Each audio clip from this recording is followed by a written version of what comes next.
pessoal, olá, estamos aqui para mais uma aula, para mais um vídeo, né? Eu não gosto nem de usar essa expressão vídeo, eu gosto de usar a expressão aula, porque é uma aula, né? Aqui eu não tenho nenhum compromisso de ser youtuber, de fazer vídeos de 5 minutos, tá? O compromisso aqui é de dar o conteúdo a contento e com excelência, né? Para que você possa, em qualquer lugar do Brasil, ficar em condições de pé de igualdade com qualquer engenheiro de qualquer outra universidade. Então, o que ocorre?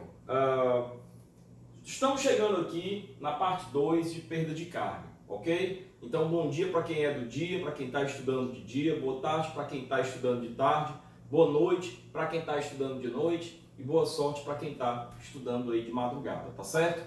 Vamos direto ao ponto.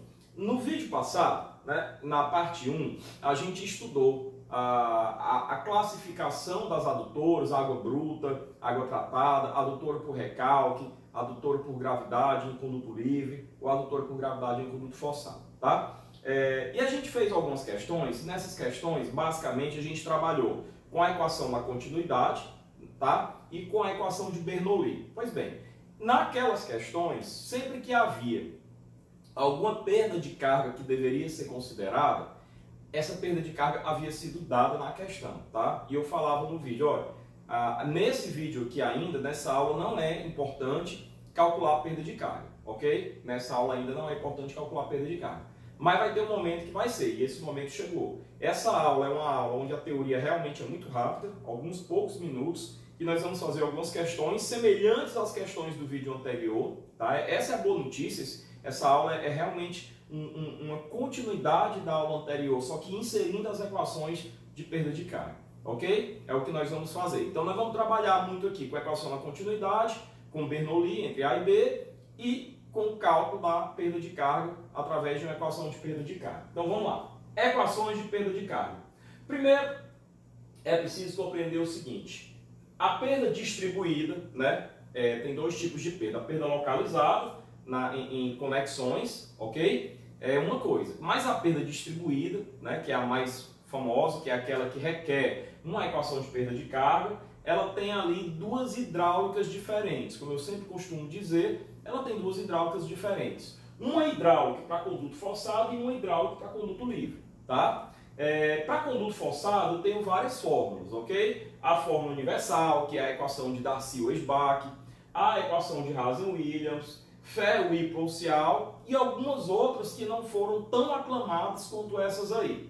Em instalações hidrossanitárias, a gente dizia assim, ó, aqui em instalações não é muito habitual a gente usar a Darcy-Weisbach ou a Hazen-Williams. A gente usa, porque os diâmetros são menores, uma equaçãozinha mais adequada, que são as fórmulas de Ferro-Whipple-Cial, tá? Mas aqui no sistema de abastecimento de água, não. Realmente, não há que se falar em outras equações que não sejam a fórmula universal, que é a equação de Darcy-Weisbach, e a equação de Hazen-Williams, ok? Então aqui nós vamos focar nessas duas. Por isso que eu coloquei aqui Ferro-Whipple-Cial, que você viu em instalações, e outras fórmulas que a gente nem menciona, tá? E tem também a equação do conduto livre, ok? Ou seja, a hidráulica do conduto livre. Pessoal, aqui está escrito Chesy e Manning. Deixa eu dar um toque logo para vocês irem se acostumando com a ideia. Chesy está para a hidráulica de conduto livre, assim como Darcy-Weisbach, a fórmula universal, está para a hidráulica de conduto forçado. A equação de Chesy, ela é meio que a fórmula universal do conduto livre, tá? Então, quando você vai estudar lá em instalações hidrossanitárias, drenagem de águas pluviais, você está estudando a equação de Chesy e Manning, tá? Então, quando você estuda esgoto, você está estudando a equação de Chesy e Manning, tá? Professor, e o Manning entra onde? O Manning, preste atenção, ó. No conduto forçado, Hazen-Williams são uma equação alternativa, né? Alternativa a quem? A Darcy-Weisbach e independente de Darcy-Weisbach, tá? A equação de Hazen-Williams no conduto forçado, ela trouxe ali uma simplificação, tá?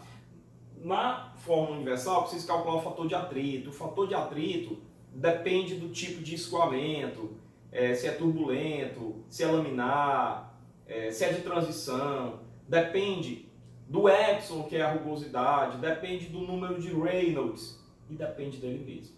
Então, calcular o fator de atrito se torna um pouco complicado. Aí, o que é que o Hazen e o Williams fizeram? Eles fizeram uma equação, tá? Que não é provada matematicamente, essa equação é empírica, é baseada em experiências e que só serve para água, hein, pessoal? Se você chegar no curso de Engenharia de Petróleo, ninguém lá sabe nem quem é Hazen Williams. Se você chegar no curso de Engenharia Mecânica, quando trabalham com fluidos dentro de máquinas, ninguém sabe nem quem é Hazen Williams. Hazen Williams é uma fórmula aclamada, mas é uma fórmula específica para água. Tem algumas peculiaridades, tá? Então, tanto é que no mestrado, no doutorado, muitas vezes não se aceita ali um cálculo que seja por Hazen Williams, por não se poder demonstrar, não se ter o provamento, né, a provação matemática, tá? A comprovação matemática. É uma equação empírica.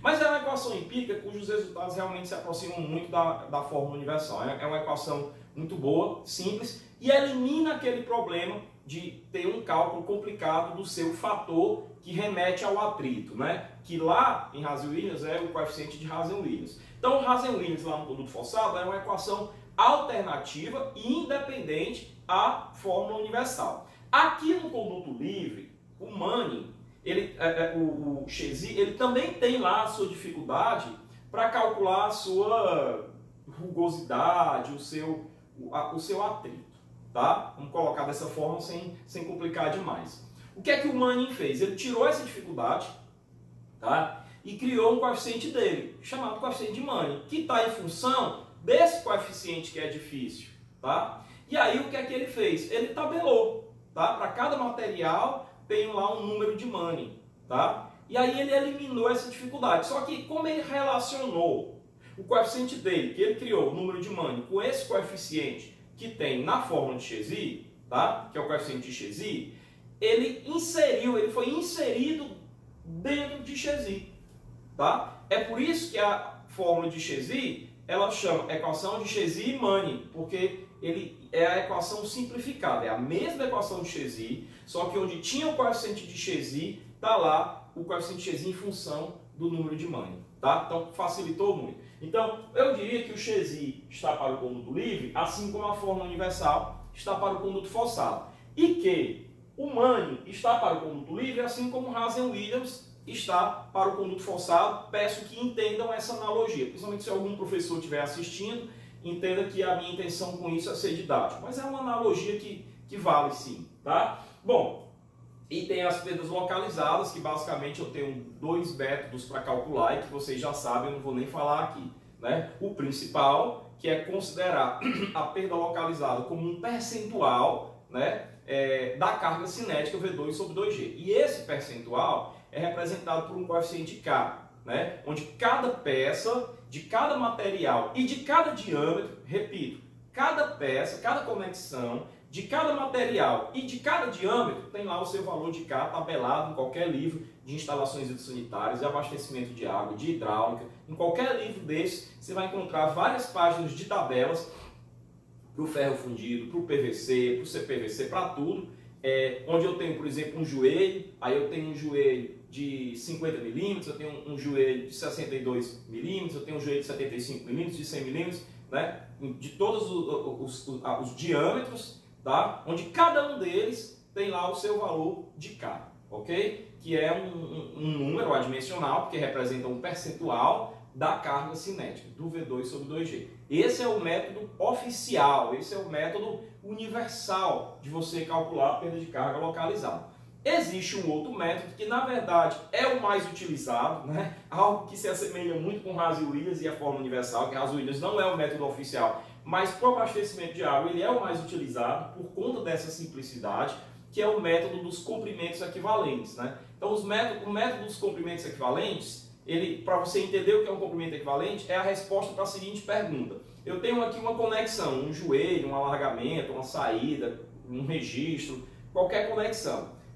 Essa conexão possui uma perda de carga localizadamente nela, que é uma perda de carga localizada. Se essa conexão fosse um tubo, né, de mesmo material e de mesmo diâmetro, que comprimento esse tubo teria para provocar a mesma perda de carga? A resposta a essa pergunta, a gente chama de comprimento equivalente. E a gente pega esse comprimento equivalente relativo às perdas localizadas e soma com o comprimento real da tubulação daquele sistema, né? Encontrando o comprimento total e calculando a perda de carga dentro da fórmula de perda de carga distribuída. Então, o método dos comprimentos equivalentes, ele é um método simples também, porque cada conexão tem lá também tabelado o seu comprimento equivalente, o L', né? Então, repito, você pega esse comprimento equivalente, soma ao comprimento real da tubulação verdadeira que tem lá, né? E aí você obtém o comprimento total e isso daí entra na equação de perda de carga total, tá?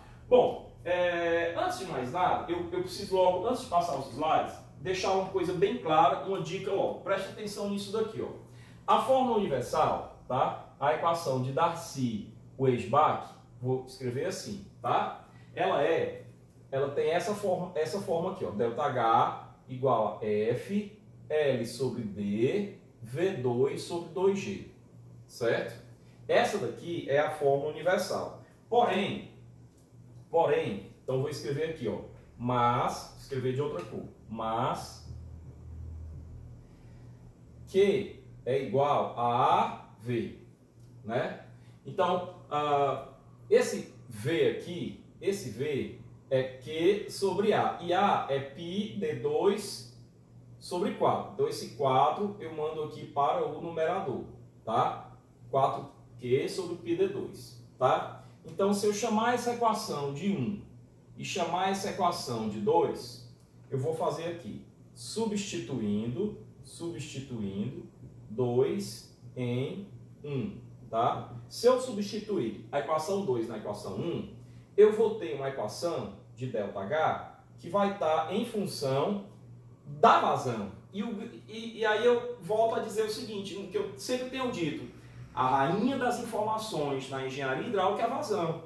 Então não é interessante, embora essa fórmula seja bem bonitinha, fácil de usar, de lidar, fácil de memorizar, é em função da velocidade. E a rainha das informações, a informação que eu tenho de cara, que eu preciso para tudo, é a vazão, né? Então eu tenho que dar um jeito de tirar esse V daqui e jogar essa fórmula em função da vazão. Então, se eu substituo isso daqui, essa fórmula vai ficar assim, ó. Já adotando G igual a 9,8 e adotando π igual a 3,14, tá? Então, eu vou ter o seguinte, 0,0827 F L Q2 sobre D5. Então, essa daqui é a fórmula universal, essa daqui é a fórmula universal, ou seja, a equação de Darcy-Weisbach, onde eu tenho a perda de carga em função da vazão, certo? Em um outro momento, eu escrevo aqui, ó, vou passar uma linhazinha aqui para separar, para ficar bem claro para você que é outra coisa, eu tenho uma equação de Hazen-Williams, tá? A equação de Hazen-Williams, ela é o seguinte, ó, J é igual a 10,65 vezes, aí eu vou colocar a infração, Q elevado a 1,85 sobre C elevado a 1,85 vezes D elevado a 4,87, certo? Veja que essa daqui é a fórmula, a equação de Hazen-Williams, tá? Vamos fazer o seguinte, vamos ganhar um pouquinho de espaço aqui, eu vou apagar aqui, vou escrever de novo, ó, J, escrevendo uma linha só, igual a 10,65 vezes Q elevado a 1,85 vezes C elevado a menos 1,85 vezes D elevado a menos 4,87, ok? Então, tá aí a equação de Hazen-Williams. A equação de Hazen-Williams, ela é assim, ela é J, tá? Então, eu vou também passar a linhazinha aqui na equação de Hazen-Williams. Só que J, pessoal, é perda de carga unitária, tá?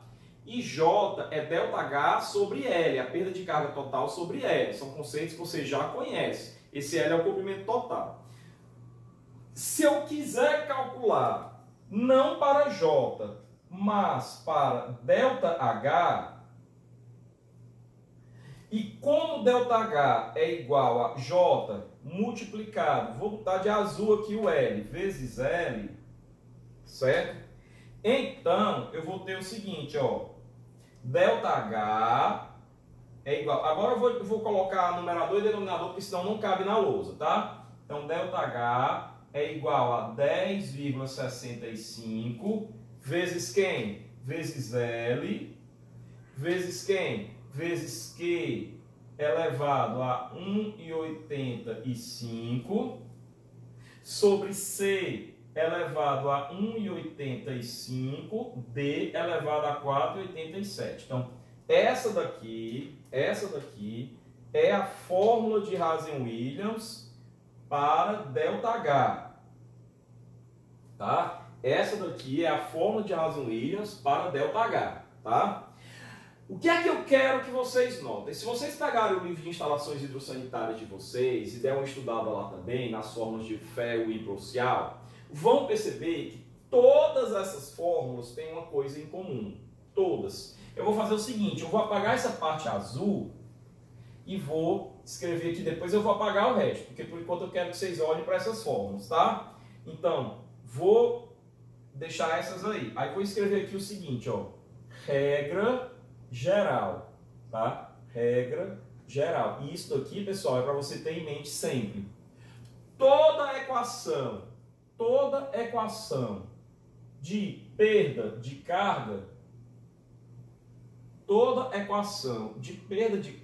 de uma forma geral, ela relaciona ΔH, não é não? ΔH ou J, então eu coloco aqui entre parênteses, ou J, tá? Ou J, dentro do parêntese aí é ou J, tá? Em função de duas incógnitas, da vazão e do diâmetro. Quer ver? Olha para cá. Vazão, diâmetro. Vazão, diâmetro.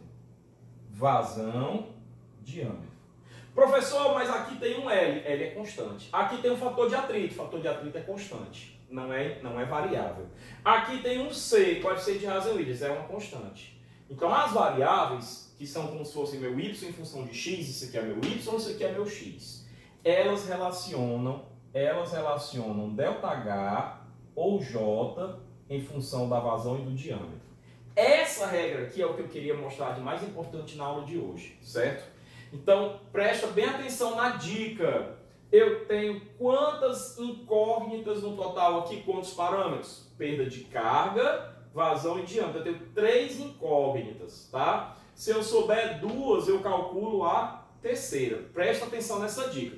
Se eu souber duas, eu calculo a terceira. Essa é a regrinha. Se você compreender isso aqui, você vai longe, tá? Então agora eu apresento aí as equações para vocês, tá? No conduto livre, começando pelo conduto livre, que eu tenho a equação de Chezy. A equação de Chezy é isso daqui, ó. V, que é a velocidade, é igual a C, que é o coeficiente de Chezy, tá? Esse carinha aí é que é o nosso vilãozinho, é o cara que é difícil de obter, certo?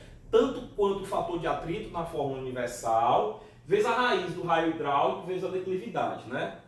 Raio hidráulico a gente já estudou lá em instalações. Raio hidráulico nada mais é do que a área molhada pelo perímetro molhado, que vocês já sabem bem o que é, tá? E que nós vamos usar muito aqui, tá? Então, a velocidade é o coeficiente de Chezy vezes a raiz do raio hidráulico vezes a declividade, ok? Bom, por que declividade? Porque conduto livre desce por gravidade, então toda tubulação vai ter que ter uma declividade, certo?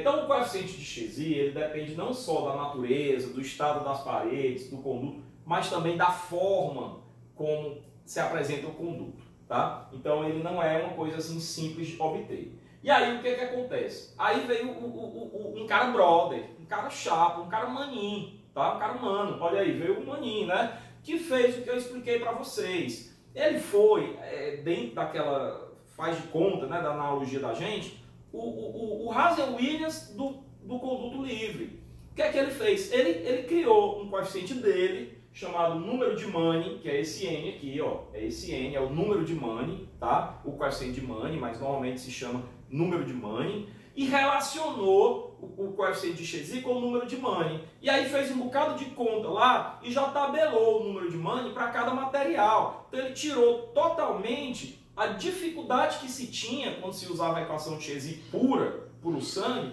de se calcular o coeficiente de Chezy. Então ele relacionou, tá? O coeficiente de Chezy vai ser o raio hidráulico elevado a 1/6, ou seja, a raiz sexta do raio hidráulico, dividido pelo número de Mani. Foi isso que ele fez. E ele pegou esse valor aqui, esse C, e substituiu aqui, ó. Onde tem C, passou a ser raio hidráulico elevado a 1/6 sobre N, vezes esse raio hidráulico, vezes I elevado ao meio, né? Que é essa raiz aí. E aí, substituindo isso aqui, eu tenho uma dessas quatro fórmulas. É a mesma coisa. Só que essas duas de cima estão em função da velocidade, essas duas de cima, usando a equação da continuidade, já estão em função da vazão, tá? Professor, qual é que eu vou usar? Bom, depende, se ele estiver falando de velocidade na questão, mas qual é a que realmente é mais importante? As que se relacionam com vazão. Então, as duas de baixo são a mesma coisa, a mesma coisa. A diferença é que nessa, o número de Mani está aqui, tá? Cadê? O número de Mani deveria estar aqui, tá? Essa fórmula aqui tá errada, tá sem o número de Mani. É essa mesma, não muda nada, só o número de Mani, tá? Então, se eu quiser isolar a vazão, passa o raiz de I para lá e divide pelo N. Então, essa fórmula aqui é a principal, tá? Esquece essa, porque essa aqui tá faltando o número de Mani, né? Essa aqui é a mesma, só que é para ter o N aqui, ok? Bom, então, isso daí é a equação de Chezy. E o Mani tabelou para cada material, cerâmica, concreto, PVC, ferro fundido com revestimento de argamassa de cimento, sem revestimento de argamassa de cimento, cimento amianto. Aí, isso daqui eu coloquei só uma amostra grátis. Essa tabela é gigante, tem 2 páginas aí fácil, tá? Então, eu coloquei aqui só uma amostra grátis para a gente ver. E o número de Mani varia ali de 0,0022 até 0,0009, mas em geral 0,0011 até 0,0014 são os mais utilizados aqui no nosso universo do abastecimento de água, ok? E aí eu chego na conduto forçado. Eu estava falando de Chezy e Mani, né? Conduto livre. Por quê? Porque nós vamos ter adutoras por gravidade em conduto livre que vão usar aquele equacionamento de Chezy. Por isso que eu estou apresentando. E aqui eu tenho conduto forçado porque nós vamos ter adutoras por gravidade em conduto forçado, né? E até adutoras por recalque, que teoricamente utilizam essas fórmulas. E aqui eu já expliquei, né? A fórmula universal, que é Darcy Weisbach, e outros também, que esses estudos prosseguiram, é essa daqui, é FL sobre D, V2 sobre 2G. Mas se eu substituir, através da equação da continuidade, que é igual a V, a velocidade pela vazão, eu vou ter a fórmula apresentada dessa forma, que é essa que eu tinha escrito aqui, F 0,0827 FL Q2 sobre D5, tá? Então essa daí é a fórmula universal. Mais usada? Essa, sem dúvida, porque é em função da vazão, né? Mais prática, mais usada, mais realista. A mais bonitinha é essa, né? Fácil de memorizar, ok? Bom, só que a grande dificuldade da fórmula universal, como eu falei, é a determinação desse sujeito aqui, do fator de atrito. Porque olha só, o fator de atrito é o seguinte, se o meu escoamento for laminar, tá? Tendo ele, o que é um escoamento laminar? É aquele cujo número de Reynolds é menor do que 2.300, né? Então, 2.000, 2.100, 1.900, né? Normalmente as pessoas adotam 2.000. Cuidado com a lógica, menor que 2.300, então vamos usar 200. Não, 200 não se aplica. São números próximos de 2.300. 2.000 normalmente é um número bem aplicado, tá? Então, nesse caso aí, a determinação, se o escoamento for laminar, a determinação do número de Reynolds é 64 sobre o número de Reynolds. A grande dificuldade do engenheiro na prática, porque realmente o engenheiro na prática não vai, na hora lá do seu escritório, do seu projeto, ficar sabendo, lembrando que é escoamento laminar, que é escoamento turbulento rugoso, turbulento liso, é complicado para ele, né? Então é por isso que esse fator de atrito, ele é cercado de tanta dificuldade, por isso que a equação de Rason-Williams foi tão aclamada, obteve tanto sucesso, porque ela tira essa dificuldade. Olha só, o difícil vem agora, ó. Para tubos rugosos, com escoamento não laminar, na zona de transição, tá? Aí você vai lembrar do que você estudou lá em mecânica dos fluidos, com o número de Reynolds entre 2.300 e 4.000, olha só a fórmula do fator de atrito, ó. Depende do diâmetro, depende da rugosidade, esse K é a rugosidade, certo? Depende do número de Reynolds, esse R aqui é o número de Reynolds, e adivinhe, depende dele mesmo. Então você não resolve essa equação de forma simples. Você precisa de equações diferenciais para resolver para F isso daí. Então, mais uma complicação, tá? Para tubos rugosos, o valor de F pode ser dado pela expressão de Karman-Pradal.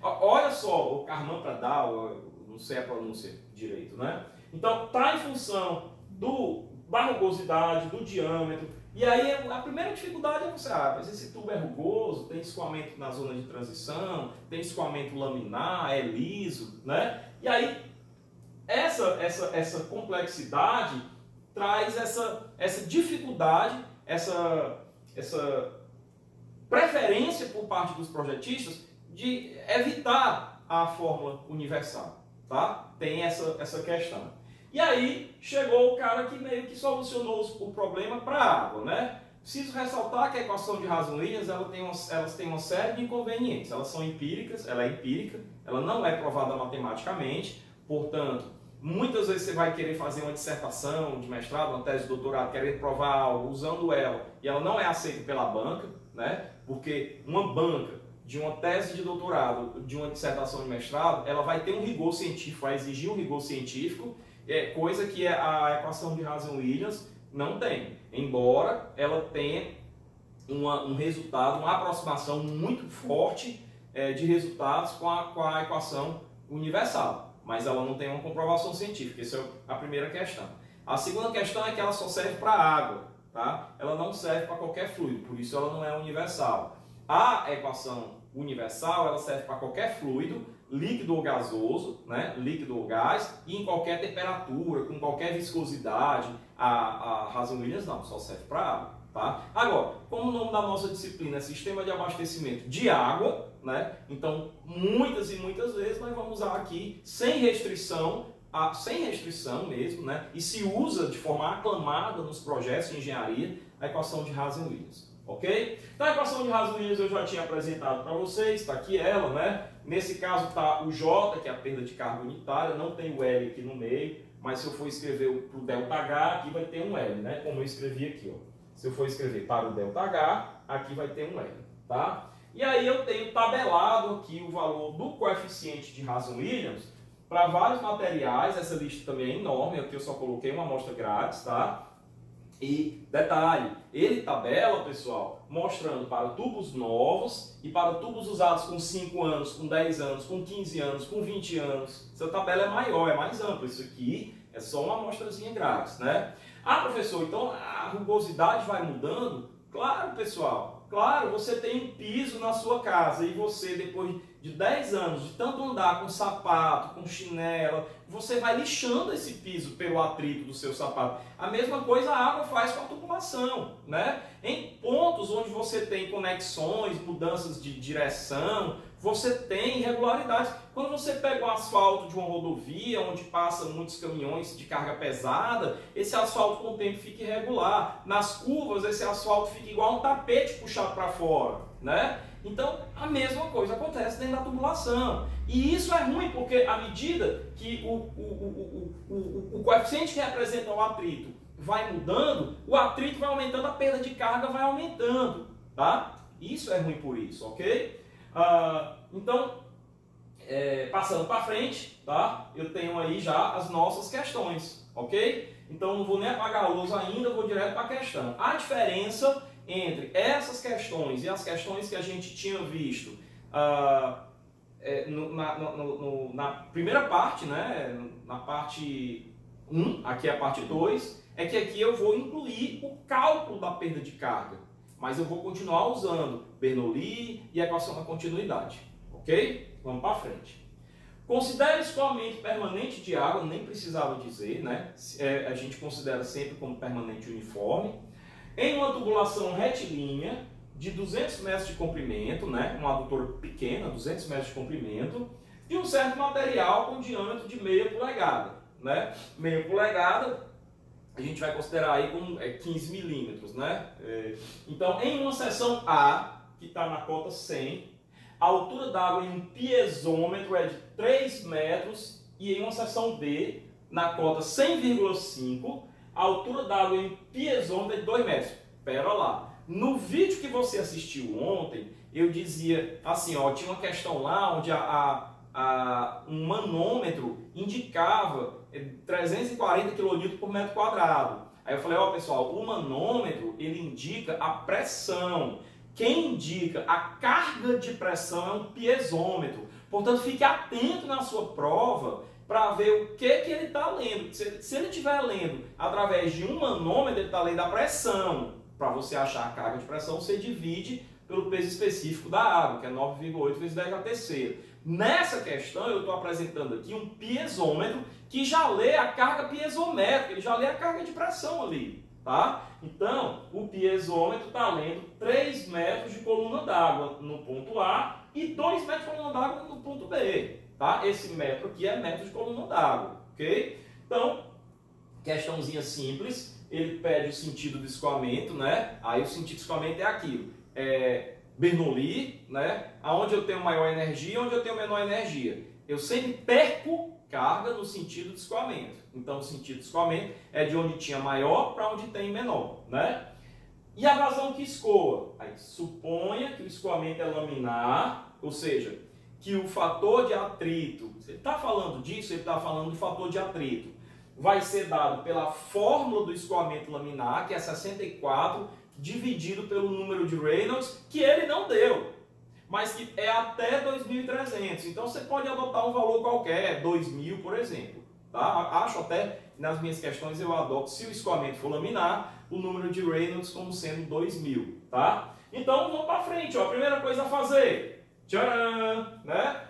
O nosso plano de referência e o nosso esquema de cargas. Né? Então note que eu tenho uma tubulação que no ponto A está na cota 100, no ponto B, ó, ZA igual a 100, no ponto B está na cota 100,5, tá? Portanto, se, cuidado, ó, se o escoamento for de A para B, esse escoamento, isso daí é uma adutora por recalque, né? Tá? Ascendendo. Se o escoamento for de B para A, esse escoamento é por gravidade, ok?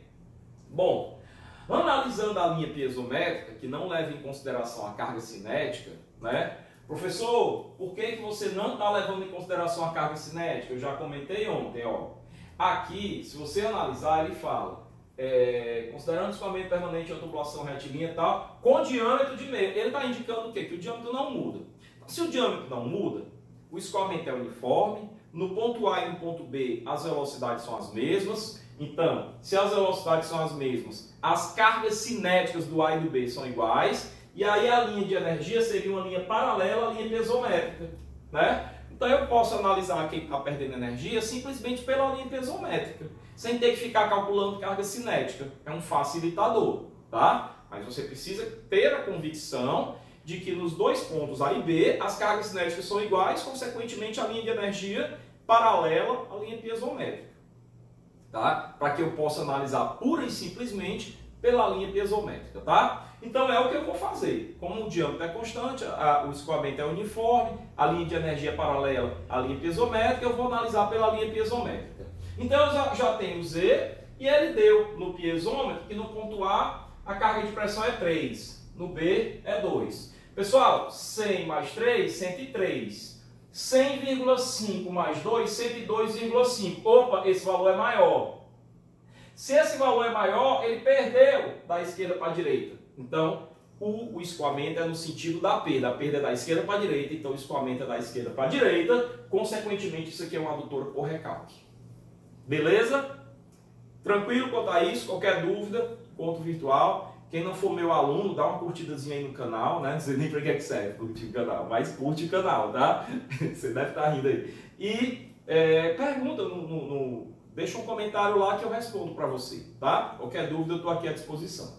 Bem, então quem é a cota piezométrica do A? No gráfico eu já tinha feito, ó. É ZA mais PA sobre gama, 100 mais 3, 103. No B, ZB mais PB sobre gama, 100,5 mais 2, 102,5. Na prova, faça isso, pessoal. Você é estudante de engenharia, você não é estudante de letras apagadas e ciências ocultas, não, hein? Tudo que você demonstra. como a cota piezométrica do A é maior que a cota piezométrica do B, conclui-se que o escoamento se dá de A para B. Tá? Ou seja, a energia do A é maior que a energia do B. Ok? Vamos para frente. Então já sei o escoamento. Aí ele pediu também, deixa eu só, aqui ó, a vazão, né? Então, vazão é numa equação de perda de carga. Ok? Vazão é na equação de perda de carga. Ah, professor, mas tem também a vazão na fórmula universal. Beleza, mas eu teria que ter a velocidade que ele não deu, né? Então eu nem tenho vazão nem velocidade, então não dá para usar a fórmula universal. A equação da continuidade. Mas, professor, se ele tivesse dado a velocidade, aí você calcularia simplesmente pela equação da continuidade, que é igual a V, né? Você tem o A, porque ele deu o diâmetro, e tem o V, calcularia o quê? Mas não é o caso dessa questão. Essa questão você tem que ir para a perda de carga, ok? Então, o fator de atrito, ó, como o escoamento é laminar, número de Reynolds menor que 2.300, para ser fácil eu adoto 2.000, tá? Um número próximo de 2.300 e tá um cálculo fácil que não precisa de calculador. 64 por 2.000, 0,032. Joga na equação de Darcy-Weisbach, né? Que é 0,0827 FLQ2 sobre D5. Só que quem é ΔH? Bom, se você olhar para cá, ΔH é esse valorzinho, né? Que é a diferença entre a cota piezométrica do A, que é esse ponto vermelho, né? Que é 103, e a cota piezométrica do B, que é esse outro ponto vermelho, que é 102,5, né? Então dá 0,5. Então, esse cara aqui, ó, 103 menos 102,5, que é 0,5. Igual a 0,0827 vezes o F, que é 0,032, o comprimento, que é 200 metros, a vazão, que é o que eu quero saber, e o diâmetro, que é de meia polegada, né? Então, 12,5 centímetros, né? Professor, 12,5 milímetros, perdão. Professor, se esse diâmetro é de meia polegada, na real, ele é de 15 milímetros. Então, eu posso usar uma fórmula dessa, na real, 15 milímetros? Pode. Tá? Na verdade, deve. Tá ok? Mas na nossa prova, para manter uma metodologia de correção, que eu corrijo as provas de vocês, tudo em planilha, na nossa prova a gente usa essa regra que 1 polegada é 25 milímetros. Então, qualquer proporção é feita a partir disso. Então, meia polegada seria 12,5 milímetros. Você não vai usar, nesse caso, para o cálculo de perda de carga, o diâmetro nominal não. Tá? Ok? Então, vamos para frente. Então, a vazão é 0,015 litros por segundo. Cheguei na minha resposta. Acabou. Então, o que é que tinha de novidade nessa questão em relação aos do vídeo passado? Um cálculo de perda de carga. Ok? Então, esse slide ele mistura, né? Ele mescla questões iguais à passada, que tem Bernoulli, que tem continuidade, com cálculo de perda de carga. Ok? Então vamos agora para a segunda questão. Essa questãozinha aqui é uma questão muito legal.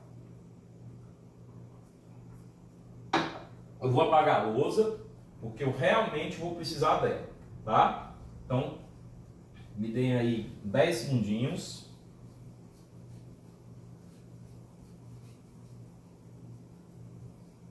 Olha só, esse daqui, pessoal, é o famoso problema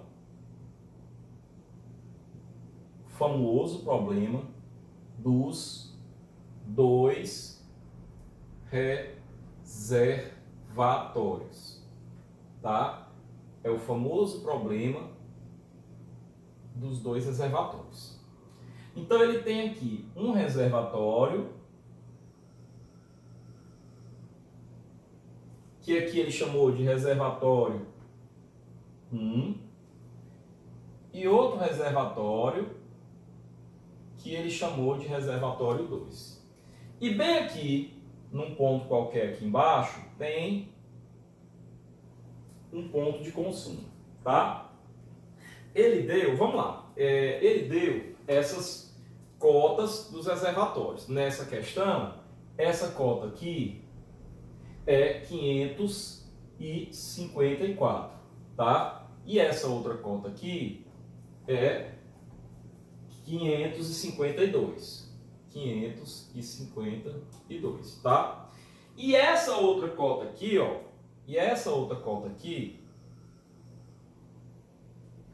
é 549, tá? Essa outra cota aqui é 549, beleza.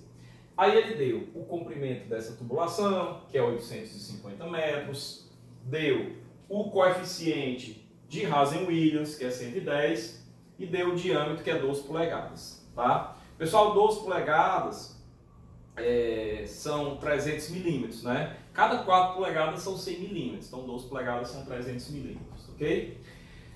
Nessa outra ele também deu o comprimento, 450 metros, tá? O coeficiente de Hazen-Williams, que é 100, e o diâmetro, que é 8 polegadas, que são 200 milímetros. A título de pensamento, eu vou chamar assim, L1, L2, diâmetro D1, D2, tá? E tem aqui uma derivação B, derivação B, tá?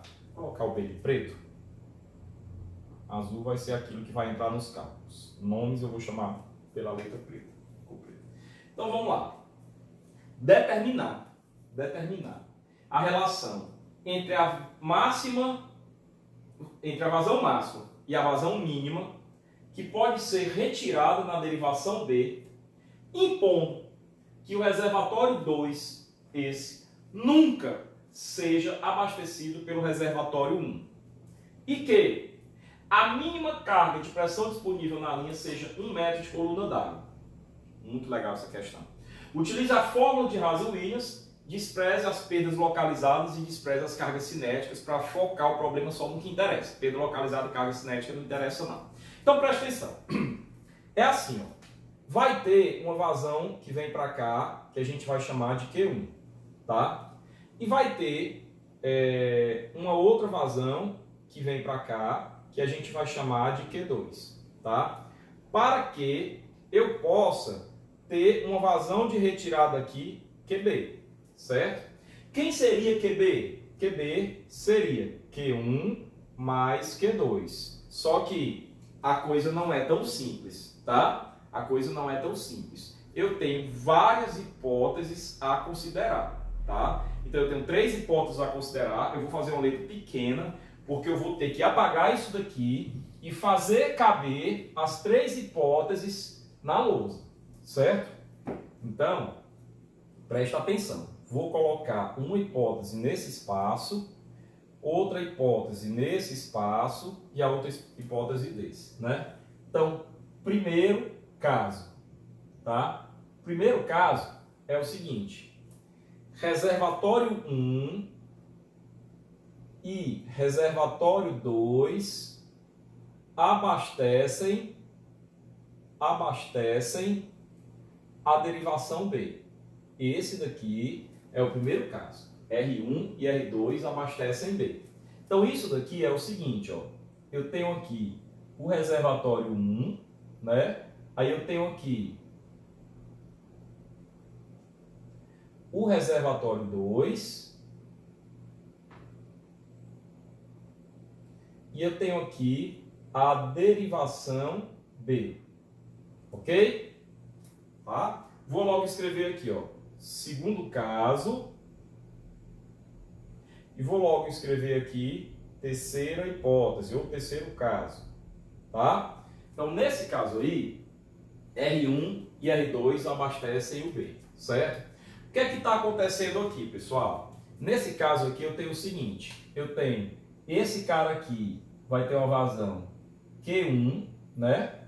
Vem para cá, e esse cara aqui vai ter uma vazão, vamos colocar embaixo, Q2, que vem para cá, né?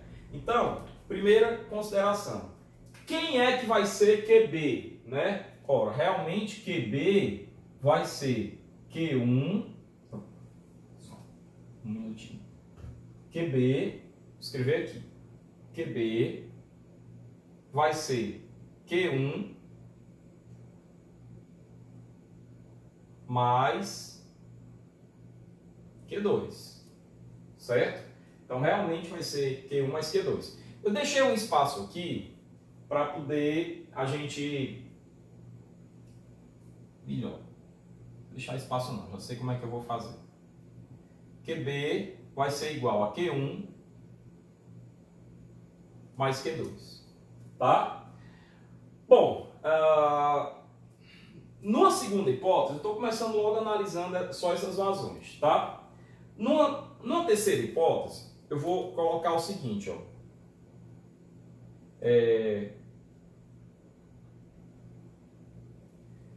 Na segunda, R1 abastece B e R2, tá? Vou desenhar, depois eu explico. Então eu tenho aqui o 1, tenho aqui o 2, tenho aqui o B, certo? Então o que é que está acontecendo? Ó, eu vou ter aqui Q1, uma parte desse Q1 que desceu vai ser usado na derivação B, e a outra parte que não vai ser usada vai seguir para abastecer o 2. Professor, eu não estou entendendo bem quando que ocorre isso, uma coisa ou outra. Ao longo das horas do dia vai se variando. Você já sabe, que você já estudou vários capítulos, que de madrugada eu tenho o reservatório, então vamos imaginar que é o reservatório 2, que está enchendo, tá? O consumo é pequeno, ele está enchendo. Ele está enchendo com água vindo de onde? Ele está enchendo com água vindo daqui. Então, esse cenário aqui seria de madrugada, certo? Professor, por que mais de um reservatório? Porque os sistemas, na realidade, têm mais de um reservatório. Eles têm reservatórios ao longo do sistema, né? Todo. Então, muitas vezes, a água que abastece um reservatório já vem de outro, tá?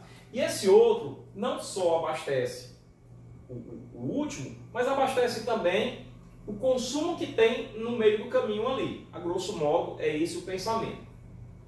Então, em determinadas horas do dia, quando o consumo está pequeno, e quem regula isso não é um registro, não é você que regula isso, é o consumo, tá? Isso é automático, vai acontecendo. Quando esse consumo está pequeno de madrugada, somente uma parte dessa vazão é utilizada, a outra parte vem encher esse reservatório. Tudo tem a ver com pressão, tá? Agora, nas horas de alto consumo, nas horas de pico, o que é que ocorre? A vazão aqui é muito grande, aí eu venho para essa figura. A vazão aqui é muito grande, tá? A demanda, né, que seria o QB, é muito grande, e somente o Q1 não dá conta. Então, a pressão para o lado de cá fica pequena, porque a vazão está vindo toda para o B, a ponto de, naturalmente, a água vir do 2 para o 1 por causa da diferença de pressão. Por isso que eu digo que isso é natural, não é uma coisa manipulada através de abertura ou fechamento de registros, não. É automático, é em função do consumo da pressão.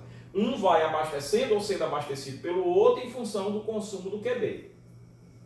Então, nessas horas aqui de alto consumo, tá? Nessas horas de alto consumo, esse cara está consumindo muito, a pressão aqui está pequena, então vai puxar água daqui também, que a pressão aqui está maior por causa da coluna d'água que tem no reservatório 2, que eu vou supor que esteja cheio.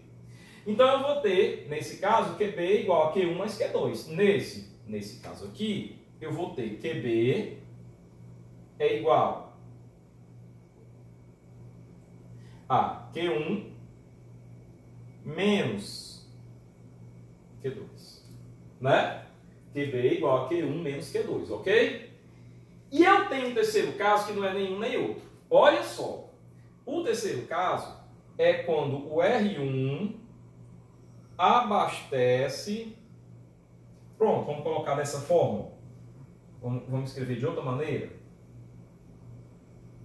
É quando o R2 nem abastece, nem é abastecido. O R2, que é esse, nem abastece, nem é abastecido. Então, esse caso aqui é o seguinte, eu tenho aqui o meu reservatório 1, tá?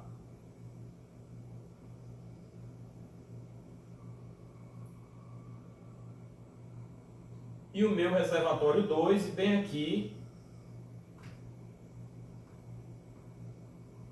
está o B. Ok? Portanto, eu tenho realmente uma vazão Q1, mas se eu perguntar para você sobre Q2 é igual a zero. Por quê? Porque ele nem abastece, não tem um Q2 para cá, e nem é abastecido, não tem um Q2 para lá. Então Q2 é zero. Então nesse caso, quem é QB? QB é simplesmente Q1. Muito cuidado. Q1, nesse cálculo, é totalmente diferente de Q1 nesse e de Q1 nesse.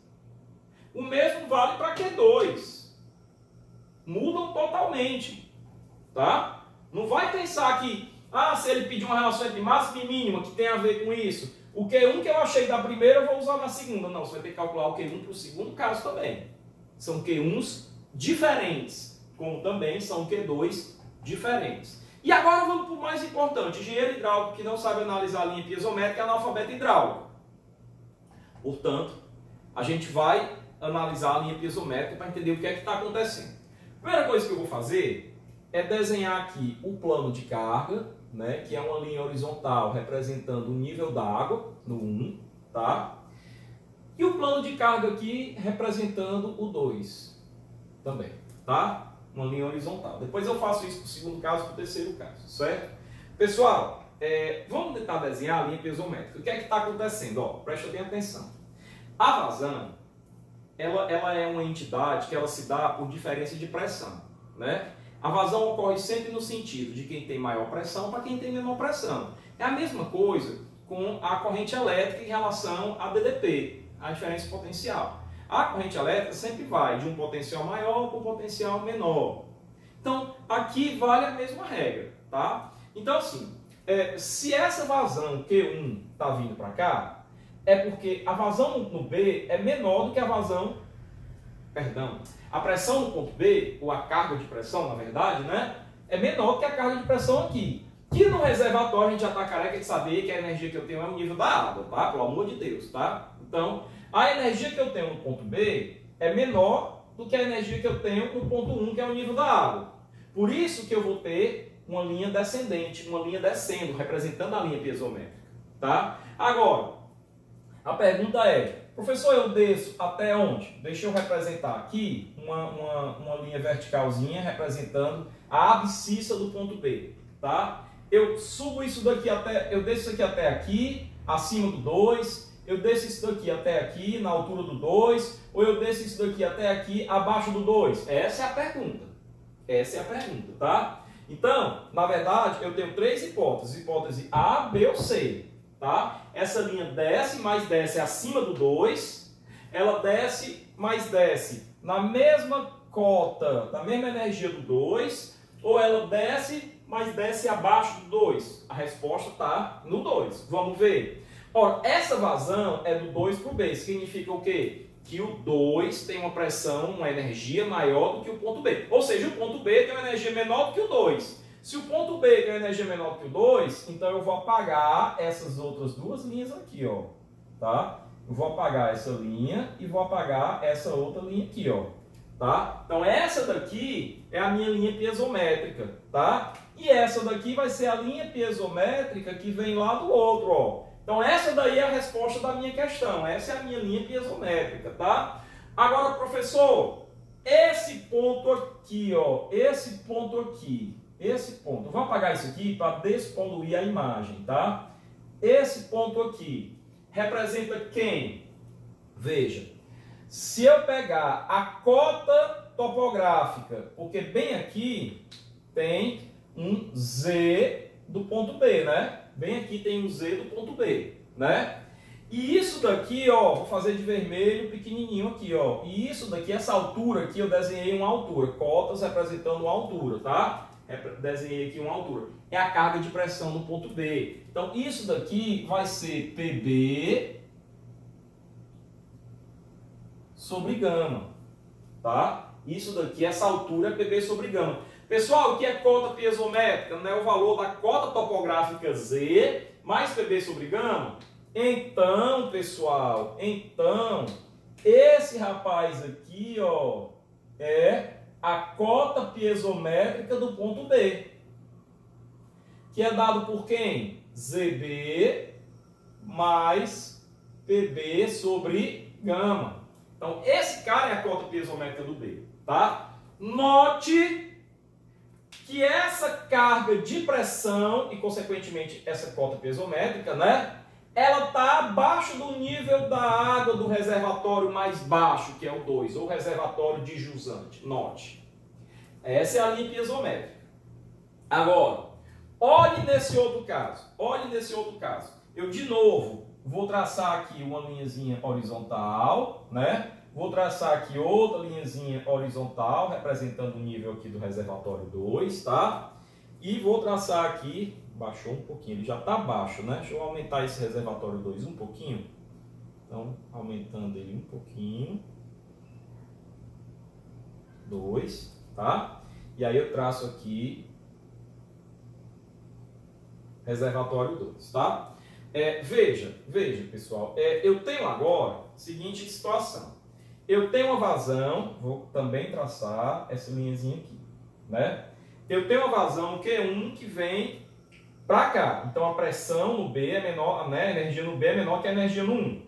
Então, de novo, eu tenho aquela hipótese. Ou a linha piezométrica é assim, acima do nível do 2, ou a linha piezométrica é aqui, no 2, ou a linha piezométrica é aqui abaixo.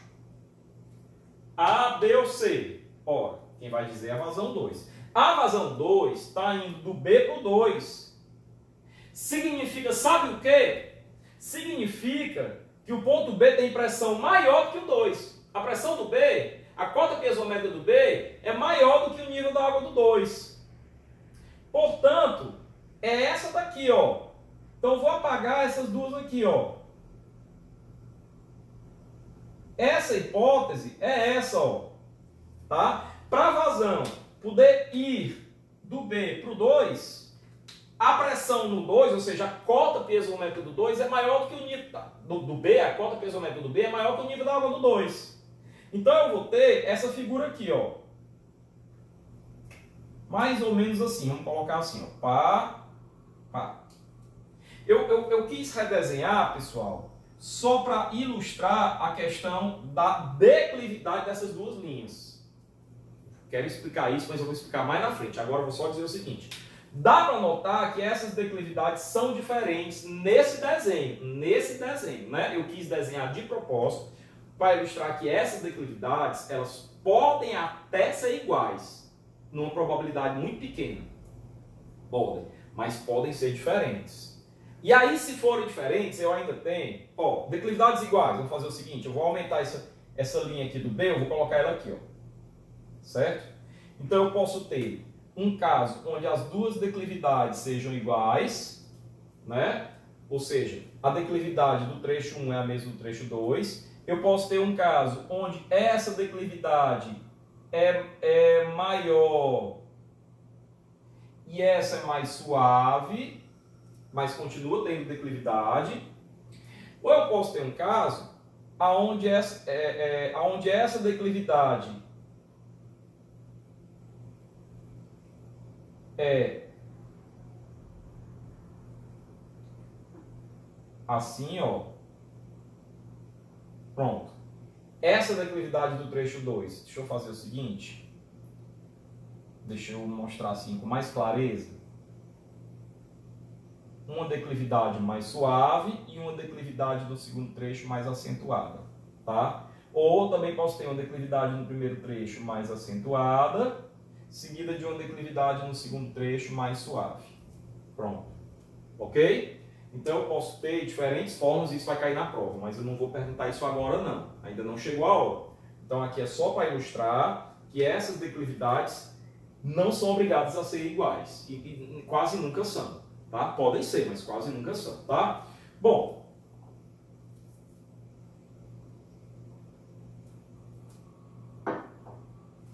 Então, voltando ao problema, esse carinha aqui é o nosso PB sobre gama, né? Bem aqui eu tenho o nosso ZB, né? Que é a cota topográfica. E esse ponto vai ser a cota piezométrica do B. Note que aqui ela é maior do que o nível da água do 2. Já aqui ela é menor do que o nível da água do 2. Concorda? Então eu tenho mais energia aqui do que no 2, por isso que a vazão vai do B para o 2. Aqui o 2 tem mais energia do que o B, por isso que a vazão vai do 2 para o B.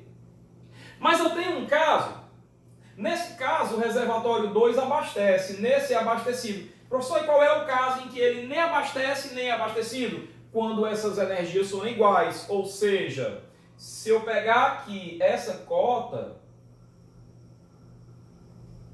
e ligar com essa linha aqui, certo? O que é que vai acontecer? Essa linha piezométrica aqui vai ser assim, ó.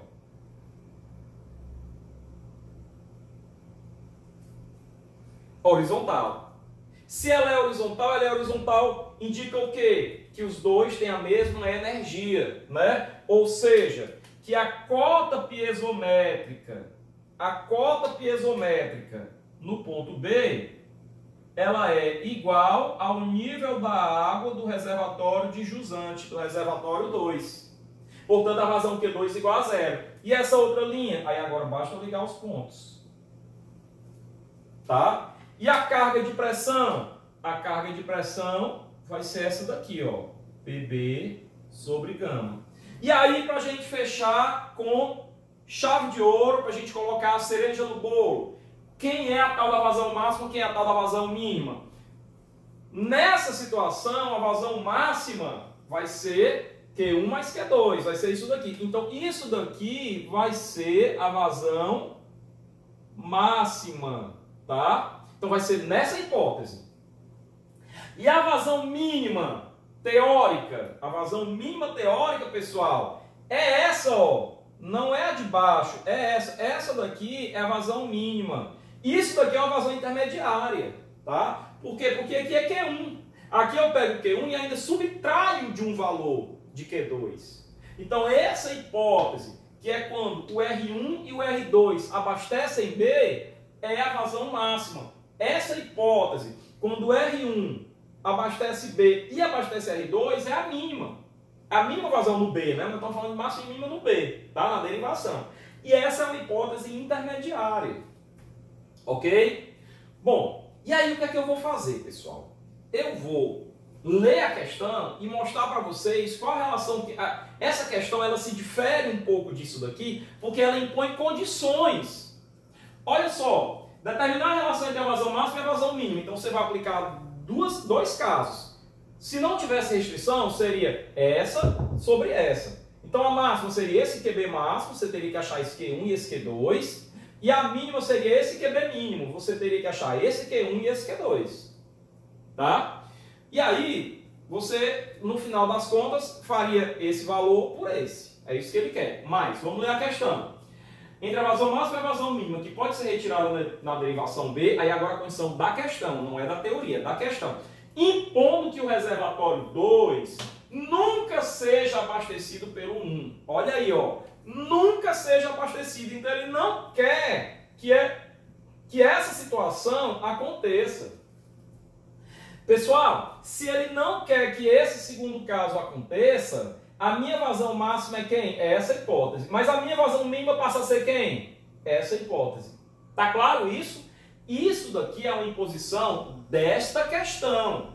Esta questão está impondo que o reservatório 2 nunca seja abastecido pelo 1. Como que o reservatório 2 vai ser abastecido? Vocês devem estar se perguntando isso é problema deles, tá? Mas ele quer impor que o reservatório 2 nunca seja abastecido. Então, essa situação, onde esse ponto vai estar acima dessa linha, nunca vai acontecer nessa questão. Então, a vazão máxima é essa. Aí, se esse ponto, se essa pressão for subindo, ela vai subir até onde? Ela vai subir no máximo até aqui. até que a cota piezométrica do B seja igual ao nível da água do 2. O que não pode acontecer é esse ponto, ou seja, essa pressão subir, a ponto dessa cota piezométrica se tornar maior do que o nível da água do 2, porque aí eu entraria nesse caso. E esse caso nunca vai acontecer nessa questão, tá? E digo mais, impondo ainda que a mínima carga de pressão disponível na linha seja de 1 metro por coluna d'água. Pessoal, presta atenção aqui, ó. A mínima carga de pressão disponível, certo?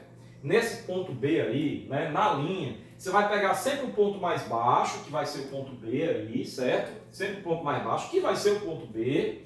E ele diz o seguinte, olha só, aonde que a pressão vai ser mínima?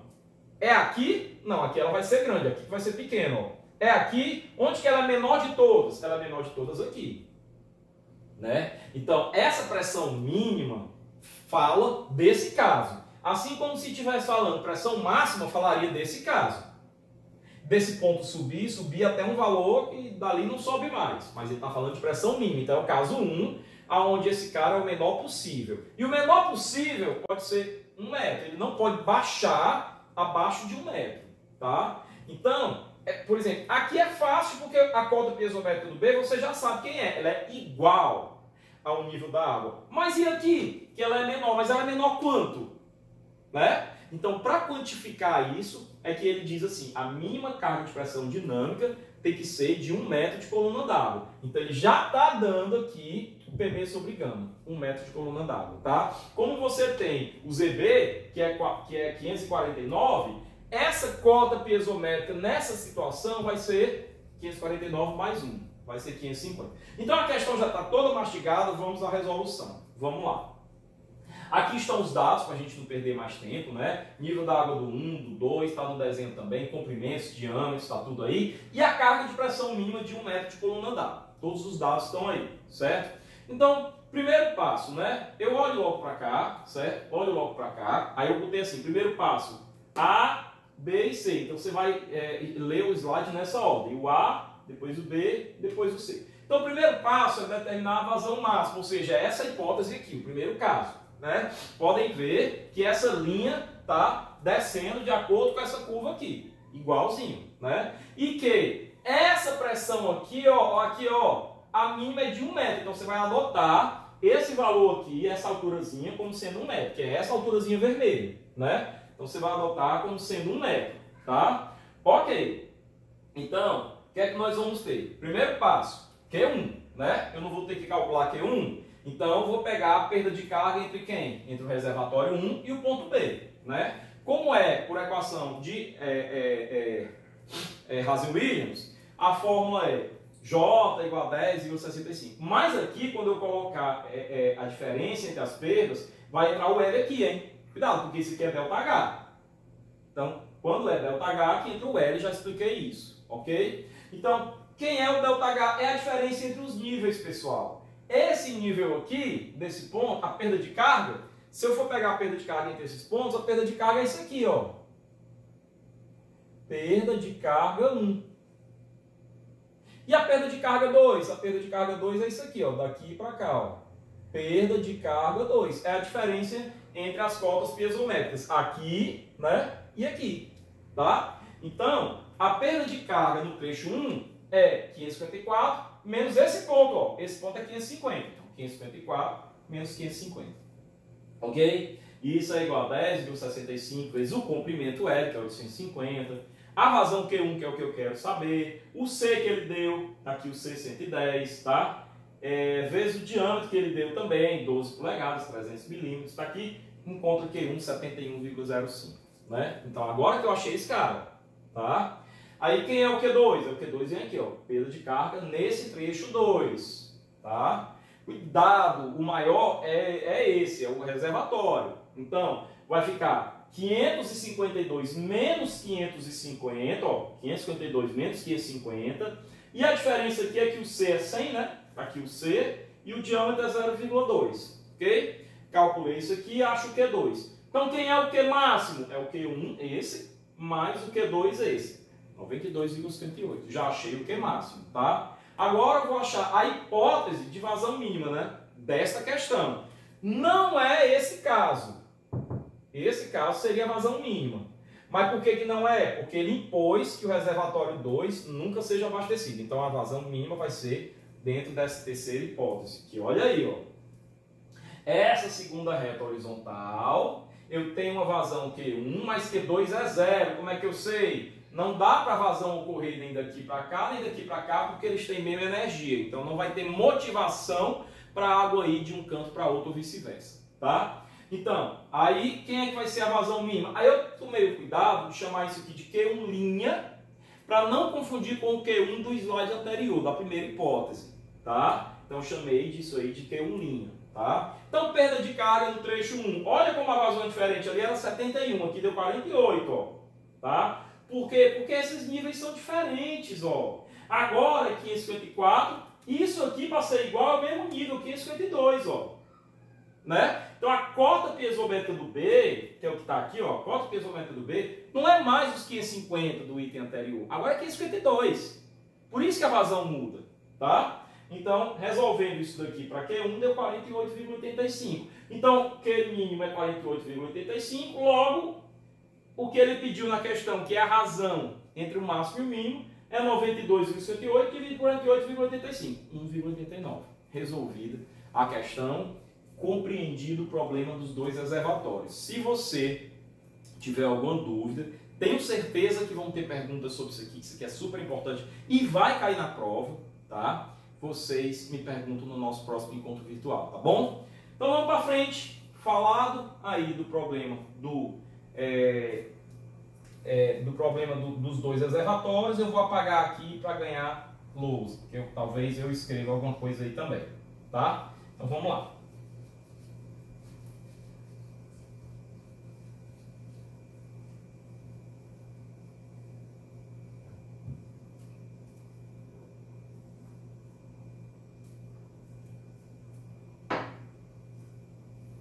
Uma tubulação com diâmetro de 0,3 metros, que são 300 milímetros, e comprimento 3,2 quilômetros, né, 3.200 metros, tá? Então, diâmetro constante, escoamento uniforme, né? Comprimento de 3,2, desce. Então, é adutora por gravidade, tá? Com inclinação constante de um reservatório que tem nível d'água na cota 150 para outro que tem nível d'água na cota 120. Essa questão é massa. Conectando-se aos reservatórios em pontos situados 10 metros abaixo de seus níveis d'água. A gente vai explicar isso, tá?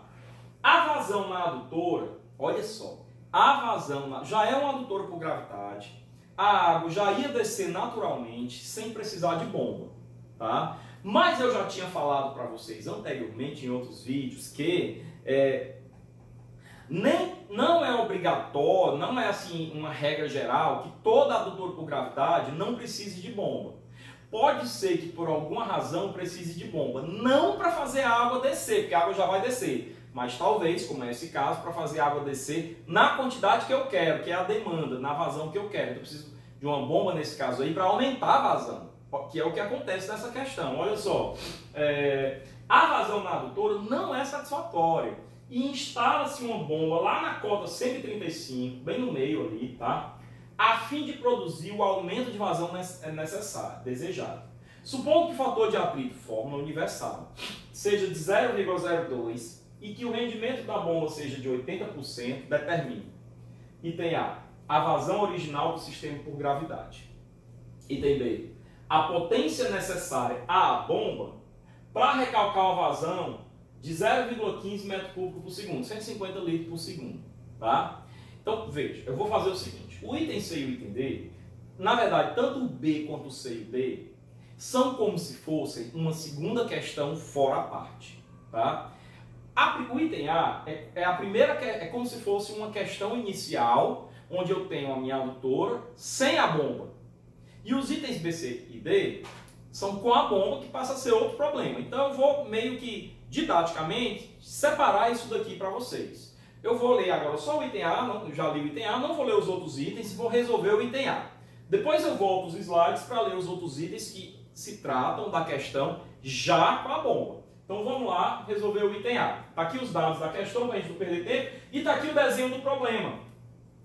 Tá? Está aqui o desenho do problema. Olha só, um reservatório com nível d'água na cota 150 e a saída d'água na cota 10 metros abaixo, 140. Uma adutora com declividade constante, né? Ligando até o outro reservatório com nível d'água 120 e a conexão 10 metros abaixo, portanto na cota 110. Ok? Bom, determinação da vazão original, ou seja, antes de instalar a bomba, certo? Pessoal, o que é a perda de carga? É a diferença entre os níveis d'água, né? Se eu tenho um reservatório aqui, tá? Aonde ele vai descer para cá, para esse outro reservatório aqui, ok? E a linha piezométrica, obviamente, é a ligação entre os dois níveis, ok? Então, se eu traçar aqui o plano de carga, que equivale ao nível da água do reservatório de montante, o primeiro, essa diferença aqui, ó, vai ser a perda de carga, né? Basta você saber que isso aqui é a energia do ponto A e que isso daqui é a energia do ponto B, né? Então, se você traçasse aqui o plano de referência, isso daqui seria quem? Seria o ZA, e isso daqui seria quem? Seria o ZB, né? Então, a perda de carga nada mais é do que essa diferença. Isso daqui é a complementação daquela figura lá do plano de referência com as energias, ok? Então, tá claro para você que a perda de carga é a diferença entre os níveis d'água do reservatório? Tá claro para você?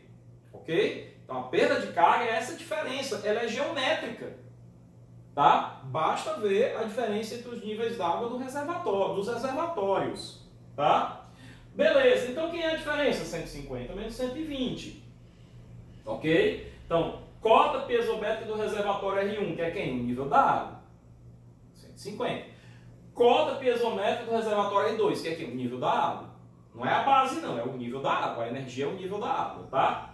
E aí é igual a 0,0827, fator de atrito que ele deu, 0,02, comprimento 3,2 km, que dá 3.200 metros, diâmetro 300 milímetros ele deu, acha a vazão, 117,3 litros por segundo. Indo para a próxima questão que ele pediu, ó, na próxima questão ele pediu a potência necessária à bomba para recarregar uma vazão de 150. Olha pessoal, a vazão estava dando 117, ele quer que essa vazão aumente para 150. Tá? Então, o que é que vai acontecer aqui, pessoal? Presta bem atenção, ó. Em algum lugar, resumindo aqui, é o seguinte, eu tenho aqui a minha adutora, a vazão não é suficiente, então em algum lugar aqui ele vai inserir uma bomba. Quando ele insere uma bomba, teoricamente a linha piezométrica que antes era assim, ó, ela agora vai ficar assim, ó. Ela vai sugar, né? Ó, deixa eu botar aqui o nível da água, nível da água, nível da água. Então, ela vai sugar daqui, deixa eu colocar um eixo representar aqui a nossa abscissa da bomba, certo? Então, o que é que vai acontecer? Ela vai sugar, então vai fazer isso, ó. A altura manométrica da bomba vai fornecer energia, vai fazer isso, para depois fazer isso, ó. Vai ser assim, tá? Professor, agora você está dizendo que vai ter aqui uma energia na seção de entrada da bomba, que você já sabe que essa energia é a seção de entrada, né? E aqui uma energia na seção de saída, né? E obviamente que a altura manométrica é a energia na seção de saída menos a energia na seção de entrada. Beleza. Agora, vamos desenhar uma outra hipótese aqui, ó. Mesmo desenho, né? Mesmo desenho, vou colocar aqui a bomba no mesmo local, ok? Bombazinha no mesmo local.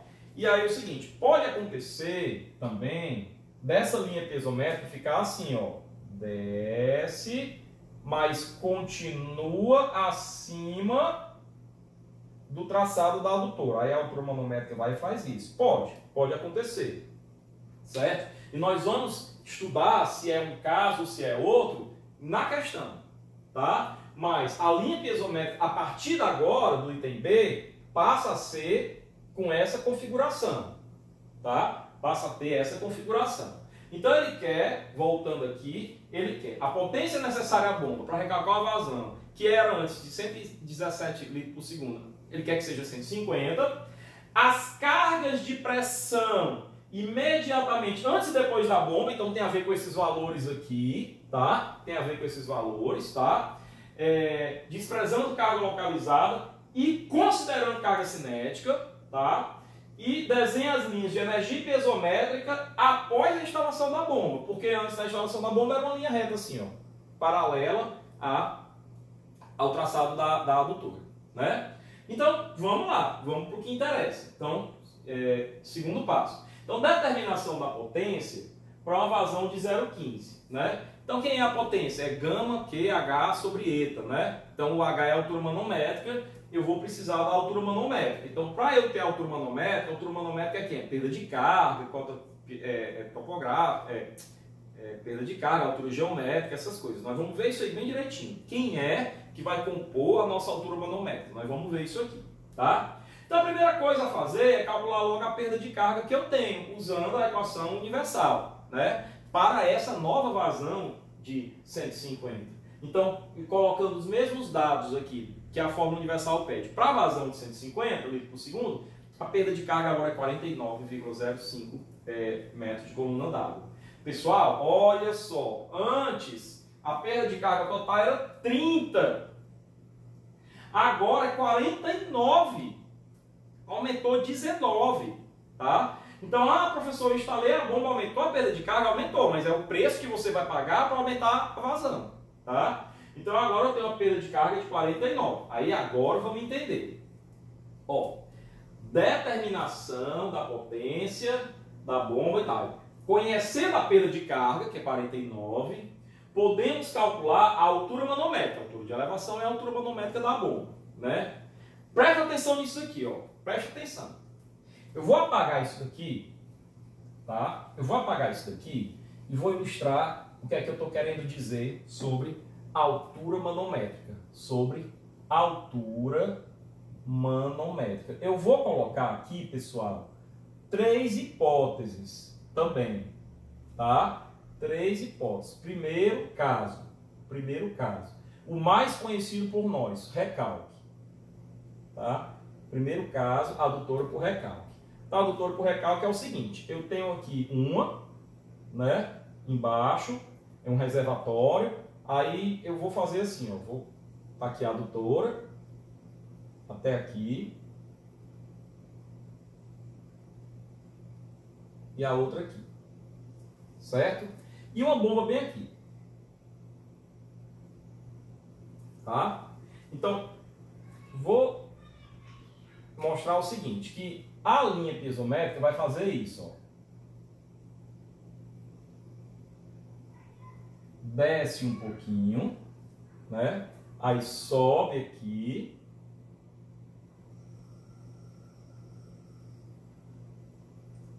Né? Tem outra perda de carga aqui. E desce mais um pouquinho. Né? Então, essa altura manométrica vai ser quem? Se eu analisar isso daqui, ó, esse carinha aqui é a perda de carga na sucção, né? Esse outro carinha aqui, ó, é a perda de carga no recalque.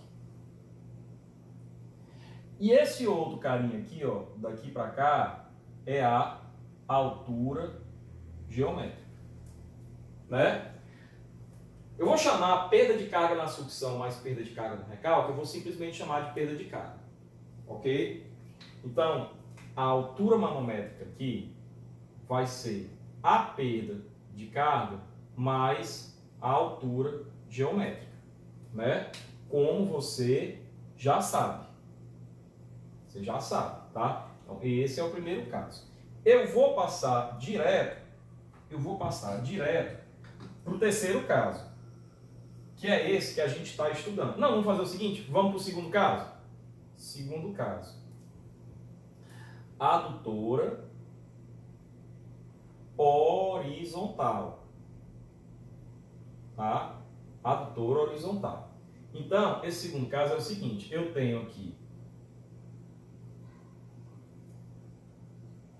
uma adutora que se liga a outra horizontalmente, né? E aí tem uma bomba aqui em algum lugar, né? Tem uma bomba aí em algum lugar, né? Nível da água, nível da água. O que é que a bomba vai fazer? Ela vai fazer isso aqui, ó. Vai descer aqui, que vai perder carga, né? Aí vai subir aqui até um certo valor, tá? E vai chegar aqui no nível da água, tá? Isso aqui tá quase uma parábola, né? Não tá legal, mas vamos lá, vai dar certo. Ok, tá? Quem é isso daqui? Ó, tá claro perceber que esse tanto aqui é a perda de carga na sucção, tá? Mentira, não é isso aqui não, é até aqui, ó.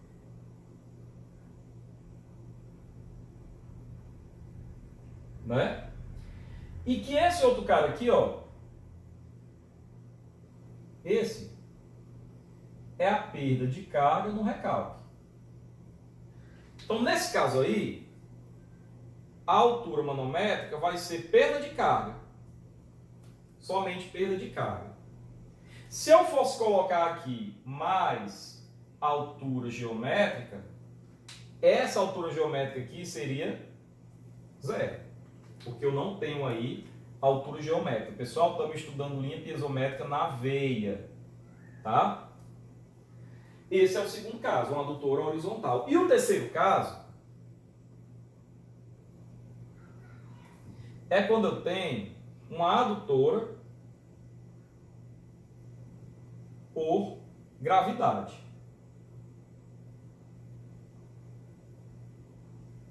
Tá? E aí eu tenho o seguinte, eu tenho aqui a mais alta, a mais baixa,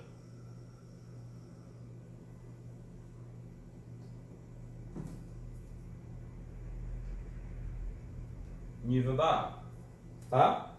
E eu coloco uma bomba bem aqui, em algum lugar. Eu não estou confortável porque eu não deixei espaço. Deixa eu apagar isso aqui e descer um pouquinho esse desenho, tá? Então vou descer um pouquinho o desenho.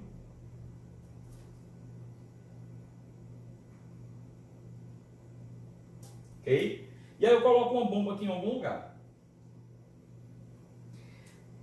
A linha piezométrica, pessoal, a linha piezométrica vai fazer o seguinte: vai sugar um certo tanto, vai fornecer altura manométrica,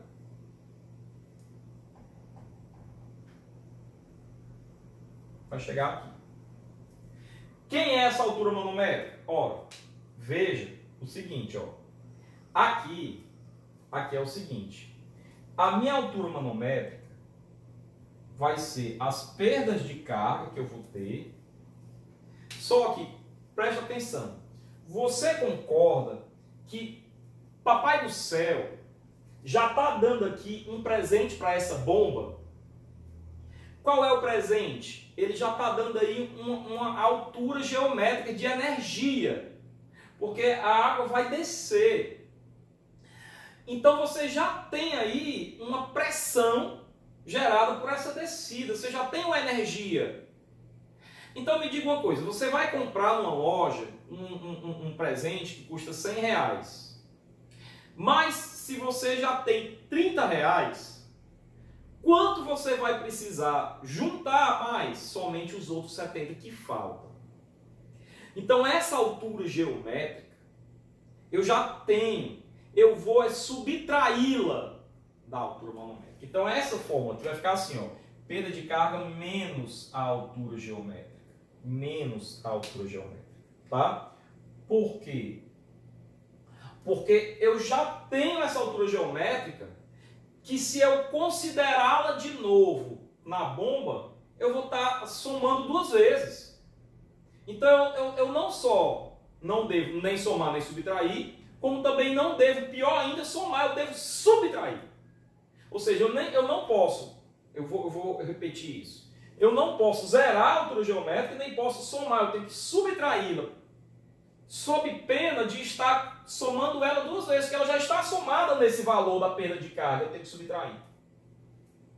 Então, quando eu tenho uma adutora descendente, eu tenho que subtrair. Portanto, olha o que é que eu escrevi aqui. A forma geral, você pode escrever assim, ó. Você pode escrever assim, a altura manométrica, como isso aqui vai ficar nos slides, né, no vídeo, você pode voltar quando quiser, você pode fazer uma regra geral, que é o seguinte, ó.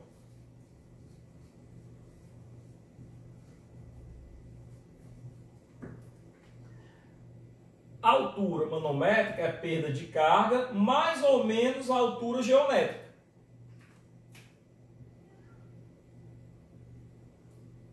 E aí, vai ser mais se for uma adutora o quê? Se for uma adutora por recalque. Vai ser menos se for uma adutora por gravidade. Tá? E vai ser zero se for o quê? Horizontal. Essa é a regra geral. Tá? Então aqui eu escrevi, ó, eu coloquei essa teoria aqui no slide. Eu disse assim, ó, se fosse uma adutora por recalque, seria a perda de carga mais a altura geométrica. Né? A altura geométrica é que é a diferença entre os níveis d'água. Mas, como é descendente, como é um adutor por gravidade, aí a perda de carga menos a altura geométrica. A perda de carga tinha dado 49. A altura geométrica é 30, né? Porque é 150 de um nível menos 120 do outro nível. 30, né? Então, a bomba só vai precisar fornecer uma altura de 19, não de 49. Por quê? Porque 30 ela já vai ganhar. Esses 30 aí ela já vai ganhar. Então, tudo bem, a perda de carga dá 49, eu preciso compensar 49, mas 30 quem já está compensando é a natureza, é a descida. E os outros 19 é a bomba que vai ter que compensar. Então, a altura manométrica da bomba é 19. Então, passando aqui, aí eu coloquei a bomba aqui na cota 135, certo? Aqui já é o desenho com a bomba, tá? Na cota 135. E aí vamos para frente, né? Então, quem é a potência da bomba? É gama QH sobre 75 eta, sendo que a novidade é que o H é 19. A potência da bomba é 35 kW, tá aí a potência da bomba, tá? Nos itens C e D, ele pediu no item C a cota piezométrica na seção de entrada da bomba e na seção de saída, e no item D ele pediu as linhas piezométricas. Show de bola! Então, olha aqui, ó. O que é que eu fiz aqui, ó? Eu coloquei, isso aqui vai ter um detalhinho. Eu coloquei aqui a bomba, né? E coloquei letra E aqui, ó, seçãozinha de entrada, e letra B, seção de saída. E já tinha falado para vocês o seguinte, pessoal, onde tem tubo é Bernoulli, entre dois pontos. Onde tem uma bomba, a energia que o H de entrada é igual à energia da bomba, né? Que no caso aí é a altura manométrica, certo? Mais a energia de saída. Igual a energia de entrada mais a energia da bomba, que é a altura manométrica, vai dar a energia de saída, né? O H vamos supor que entra 100, a bomba fornece 19, né? Então o H é 100, com mais a energia da bomba 19, a energia de saída é 119. Então HS é quem? HE mais a energia da bomba, que é a altura manométrica. Vamos para frente. Então, eu vou logo, como eu vou aplicar Bernoulli, e ele diz, considere as cargas cinéticas, eu vou logo calcular a carga cinética, né? Então, pego aqui a equação da continuidade, isso aqui sempre é um cálculo auxiliar, porém necessário, tá? Pego aqui essa energia, essa equação da continuidade, que é igual a V, jogo aqui a vazão de 0,15, o diâmetro que é constante 0,3, né, 300 milímetros, calculo a velocidade. Então já sei aí a minha velocidade. Então vamos logo aqui, ó. Eu quero saber qual é a energia na entrada da bomba, né? Ele não pediu quem é a cota piezométrica, que é P sobre gama, na entrada da bomba. Entrada é antes. A tubulação que tem antes liga quem? O reservatório R1 até esse ponto E. Então vai ser energia do reservatório R1 igual a quem? Energia na entrada da bomba mais a perda de carga entre o R1 e a entrada da bomba. Ok? A energia do reservatório R1 é facílimo, é o nível da água, 150, ok, problema menos. Destrinchando, esmiuçando o HE, que é a energia na entrada da bomba, que é a energia bem aqui nessa linha vermelha, vai ser PE sobre gama mais ZE mais VE ao quadrado sobre 2G. PE sobre gama é a minha incógnita. É o que eu quero saber. Eu quero saber a carga de pressão na entrada da bomba. Tá? Então, esse aqui é a minha incógnita. PE sobre gama. ZE é a cota onde está a bomba, hein, pessoal? Já vimos isso em outras questões do passado. É 135.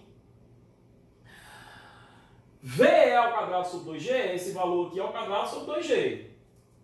Agora, esse lancezinho aqui é que está... O lance aqui é o seguinte, ó. Aqui tem uma fração. 5/30 de 49,05. Olha para cá, pessoal. Olha para cá. Está aqui um reservatório. Está aqui o outro. Está aqui a bomba.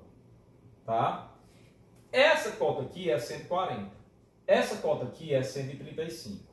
Essa cota aqui é 110. Tá? Se eu fechar um trianguinho aqui, ó.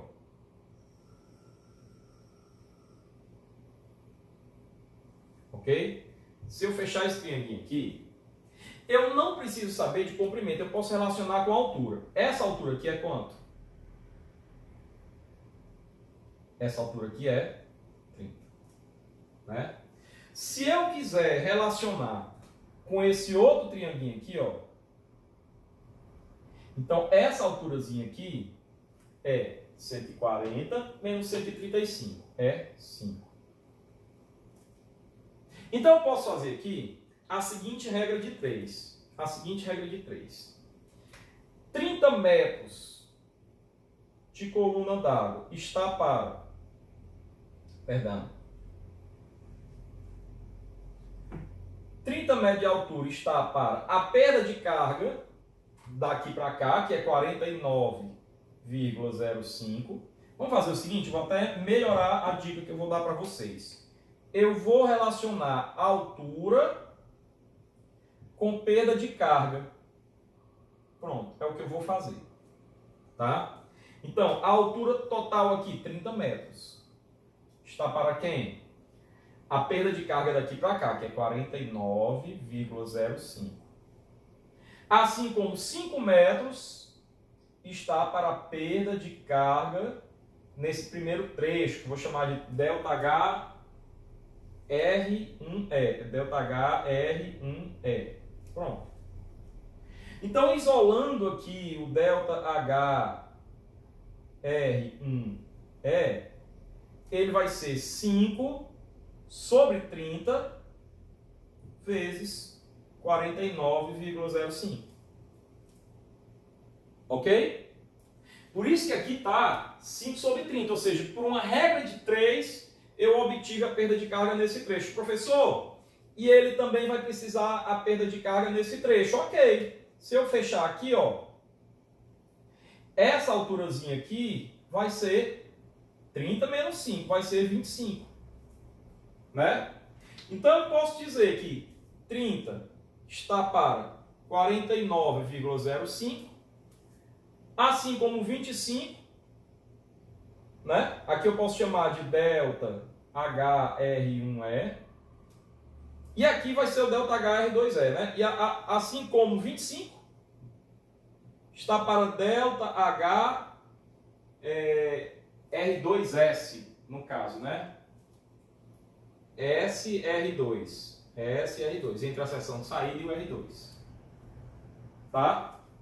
Então, o ΔH SR2 é 25 sobre 30 de 49,05, que vai ser o que vai aparecer no próximo slide. Certo? Mas bem, resolvendo essa equação para a carga de pressão, P sobre gama é 6,6. Note que deu positivo.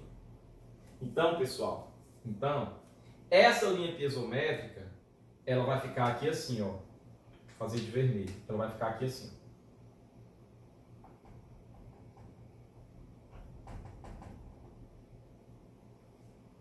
Ela não vai descer para debaixo do traçado da adutora, não. Porque 6,6 é um valor positivo. Esse 6,6 é essa carga de pressão aqui, ó. 6,6. 6,60. Olha que legal. Tá? Nesse lado aqui, na verdade, né? Nesse lado. Tá? Bem, então vamos para frente. E agora eu vou para o outro lado, entre S, entre a seção de saída e o reservatório R2. A velocidade é a mesma, né? Só fiz repetir o cálculo ali. Bernoulli, como o escoamento é do S para o R2, HS igual a HR2 mais ΔH R2. Perda de carga entre S e R2. Quem eu vou ter que desmembrar agora é o HS, né? Que é a carga de pressão, mais a cota topográfica, mais a carga cinética. Carga de pressão é minha incógnita, é o que eu quero saber. A cota topográfica é 135, é onde está a bomba. V2 sobre 2G está aqui, né? O nível da água 2 é 120, né? Nível da água. E a perda de carga é 25, 30 avos, que é isso daqui, né? 25, 30 avos de 49,05. Então eu tenho aí uma carga de pressão de 25,64, que esse valor bem aqui, ó. Tá? E aí, finalmente, eu vou, para calcular, desenhar as linhas piezométricas, eu vou calcular, e a linha de energia total, eu vou logo calcular a cota piezométrica, né? Porque linha piezométrica é o lugar geométrico formado por todas as cotas piezométricas. Então a cota piezométrica na entrada é a cota da bomba, né, 135, mais a pressão, 141,6. E a da saída, 135, mais a pressão na saída, 25,64. Dá 160,64. A única diferença entre essa linha, da linha piezométrica e a linha de energia, é que a essa cota piezométrica eu somo a carga cinética. Então eu pego esses valores e ao somar a carga cinética eu obtenho um valor um tiquinho maior. Veja que subiu de 141,6 para 141,8.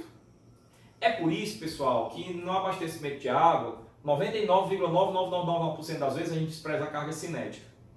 Tá? Finalmente, indo para a questão, olha só. A linha azul, vou começar pela linha azul. É a linha de energia.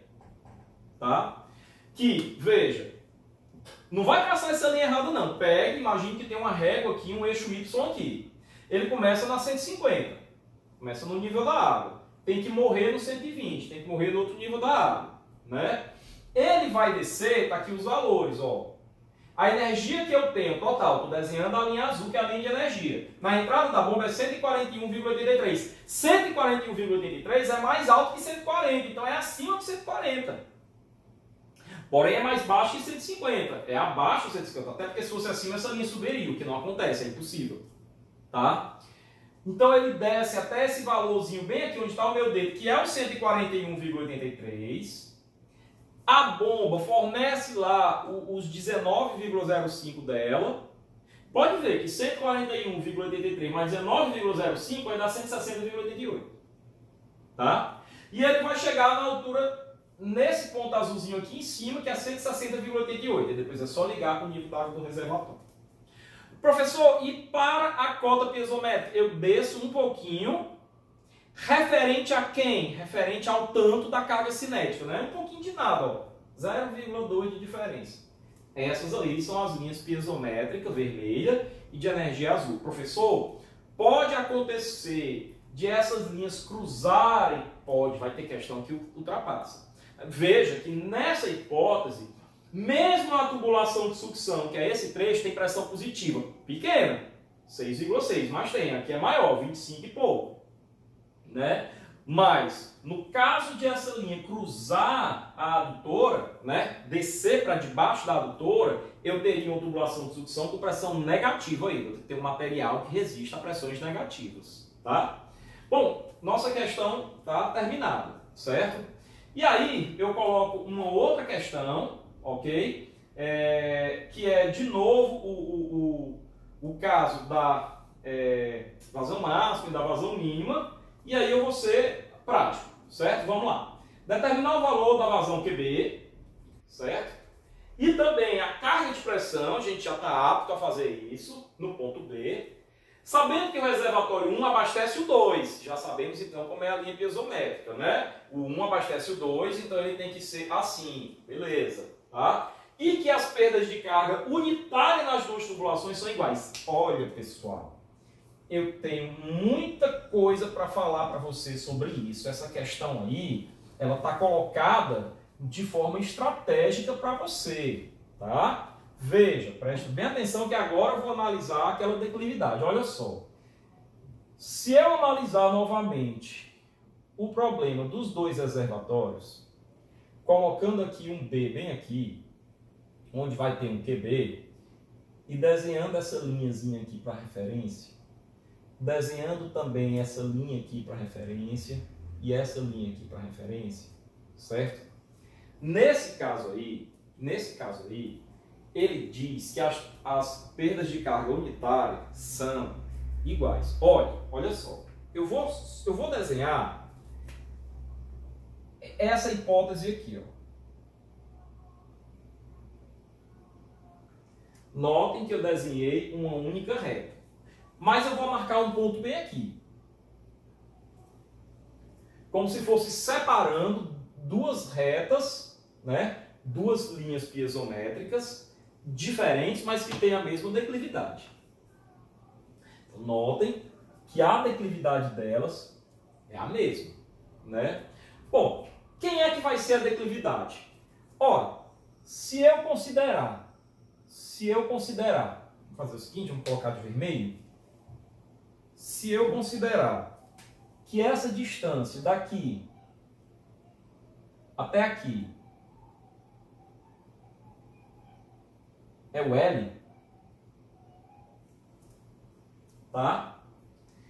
E se eu considerar ainda que esse valor aqui, ó,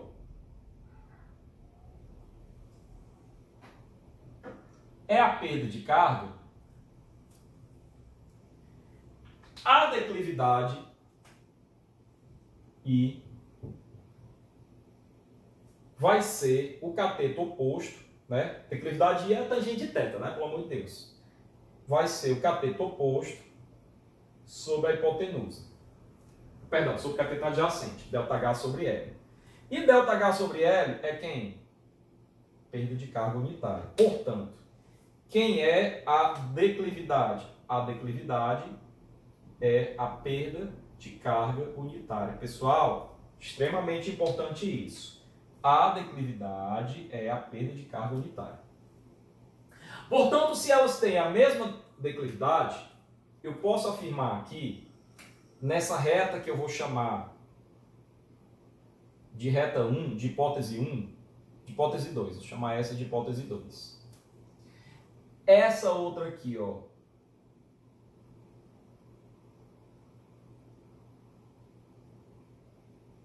eu vou chamar de hipótese 1, e essa outra aqui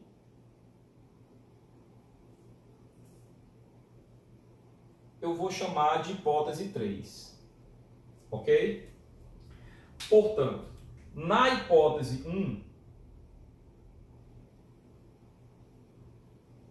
o que é que eu tenho aí? Eu tenho J1 igual... Não, perdão. Isso é a hipótese 2. J1 igual a J2, ok? Na hipótese 1, eu quero comparar J1 com J2. E na hipótese 3 também quero comparar J1 com J2. Qual é a que tem declividade maior, mais íngreme? É o segundo trecho. Né? Vamos fazer o seguinte. Na hipótese A, na hipótese B e na hipótese C. 1 e 2 são esses trechos. Trecho 1 e trecho 2. Esse trecho aqui, tá? Então, vou fazer o seguinte, eu vou chamar isso aqui de linha A, essa outra de linha B e essa outra de linha C. Tá? Agora tá certinho, a comunicação agora tá boa. Então, na hipótese B, que é essa do meio, J1 igual a J2. Na hipótese A, esse daqui é maior, então J1 é menor do que J2. Então, quando a perda de carga no primeiro unitária, no primeiro trecho for menor, tem uma declividade mais suave, depois aumenta. E na hipótese C, esse aqui é mais íngreme, então J1 é maior do que J2. Não é 3 não, J2. Tá? Maior do que J2. Tá claro isso, pessoal? Então, na prova, presta bem atenção. Não pode fazer de qualquer jeito, tem que fazer conforme é. Vocês estão estudando para ser engenheiro, você não pode, não importa, isso importa. Tá? A linha piezométrica correta importa. Não importa só a diferença de nível, não. Importa se o traçado vai ser assim, assim, assim. Quem for ler a sua linha piezométrica vai interpretar do jeito que ela está. Se ela estiver errada, vai interpretar errado. Então, se ele disser que a linha piezométrica é igual, você tem que desenhar assim. Ou se os cálculos resultarem em linhas piezométricas de mesma declividade, que é perda de carga unitária, tem que desenhar igual B. Agora, se por alguma razão a perda de carga nesse primeiro trecho for bem a unitária maior do que no segundo, tem que desenhar assim. Ok? E assim por diante. Então tem que ter cuidado com isso. Tem que ter cuidado com isso, tá? Vejam que nos 3 casos, o reservatório 2 é abastecido pelo 1.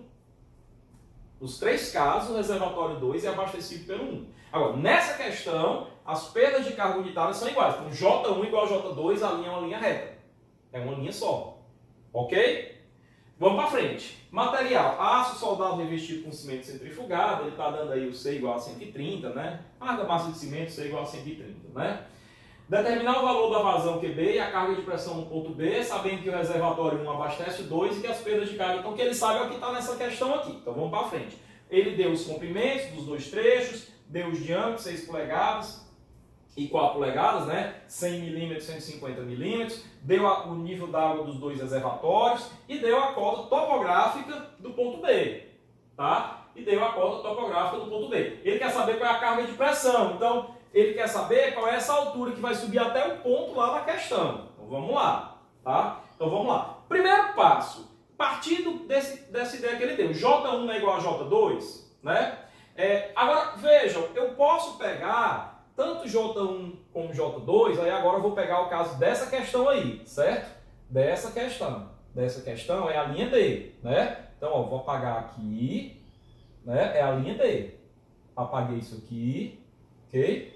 Nessa questão é a linha D. Então, como é que eu calculo a declividade? ΔH sobre L. Que ΔH? O total, né? J1 é a mesma coisa que J2, que é J. Então, eu não vou chamar nem de J1 nem de J2, vou chamar de J. Quem é J? ΔH sobre L, que está aqui, ó, ΔH sobre L, né? Quem é ΔH? Esse cara menos esse, né? 810 menos 800, está aqui. Dividido por quem? Pelo comprimento, L. Quem é o comprimento? 860 mais 460. Então, a minha perda de carga unitária na verdade, pessoal, seria 0,00757 metro por metro. 0,00, teria mais 2 zeros aqui, 0,00757 metro por metro. Porém, 0,00757 não é um número amigável. Para tornar mais amigável, ele escreveu assim, 0,7, multiplicou por 100, 0,757, mas depois botou barra sobre 100, né? Sobre 100 metros. Então tem que ter esse detalhe aí. Então vamos para frente. Aí ele quer a vazão e a carga de pressão. Então, segundo passo, né? Hazen-Williams, né? Eu já sei quem é a minha perda de carga unitária. Se eu tenho a perda de carga, jogo em Hazen-Williams e acho a vazão, né? Que é uma só, né? Que é uma só. Nesse caso aqui, Q1 igual a Q2, tá? Não, me perdoe, não é. Não é, tá? Não é uma só, não. Aqui é Q1, desculpa. Uma só é a perda de carga unitária. Q1, né? E isso daqui é Q2, né? E quem é QB? QB vai ser Q1 menos Q2, para ficar bem claro nessa questão aí, como a gente já sabe, tá? Então, no primeiro trecho, que é esse, aí eu vou pegar só o comprimento desse trecho, que é 860. Pode ver que aqui vai estar só... Nem tem, porque eu já peguei o J, né? Então, o comprimento já está... Não precisa ir. Então, esse Q1 aí é 0,00757, né? 10,65 Q1. O C desse trecho aí é 130, dos dois trechos é 130. Mas o diâmetro desse trecho, que vai mudar nesses dois casos aí, é o diâmetro, que é 150 milímetros, né? Então, 0,15. No outro é 0,10, é o que muda. Então, tem ali não é Q1. Deixa eu alterar aqui. Sai daí, doidão. Aqui é Q2, né? Então, aqui é Q2.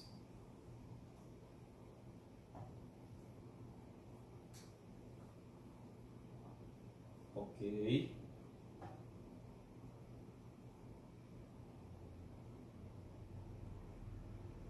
Ok. Vamos lá. Q2, tá? Estava Q1, tem Q2. Então Q1 deu 17,43, Q2 é 6. Quem é QB? 17,43 menos 6, está aqui. 11,43, tá? E, finalmente, a carga de pressão. Bernoulli. Cuidado. Dica. Tanto eu posso pegar Bernoulli entre A e B, entre R1 e B, como também, se quiser, posso pegar Bernoulli entre B e R2. Tanto faz. Eu tenho tubulação antes, tubulação depois. Tanto faz. Posso pegar entre A e B ou entre B e C. Nesse caso, eu peguei entre A e B. Da esquerda para a direita. Então vai ficar HA, que é quem? O nível da água, né? 810. Aqui o nível da água, 810. Igual a HB, que aí eu vou desmembrar. Né? É Z mais P sobre gama mais V2 sobre 2G. Z mais P sobre gama mais V2 sobre 2G. Ele mandou desconsiderar a carga cinética, zero. Tá? O Z, ele deu 780. Aí o que ele quer? Carga de pressão. E a perda de carga é J vezes L. Né? Então, como eu peguei só esse trecho, é o J que eu tinha, 0,007657, vezes o comprimento do primeiro trecho, 860.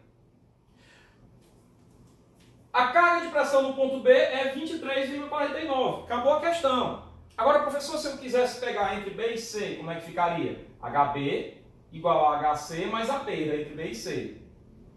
Aí o HB é o que eu ia ter que desmiuçar. Quem seria o HC? 800. E a perda?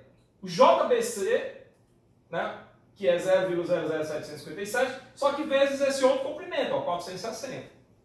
A questão não mudaria em nada.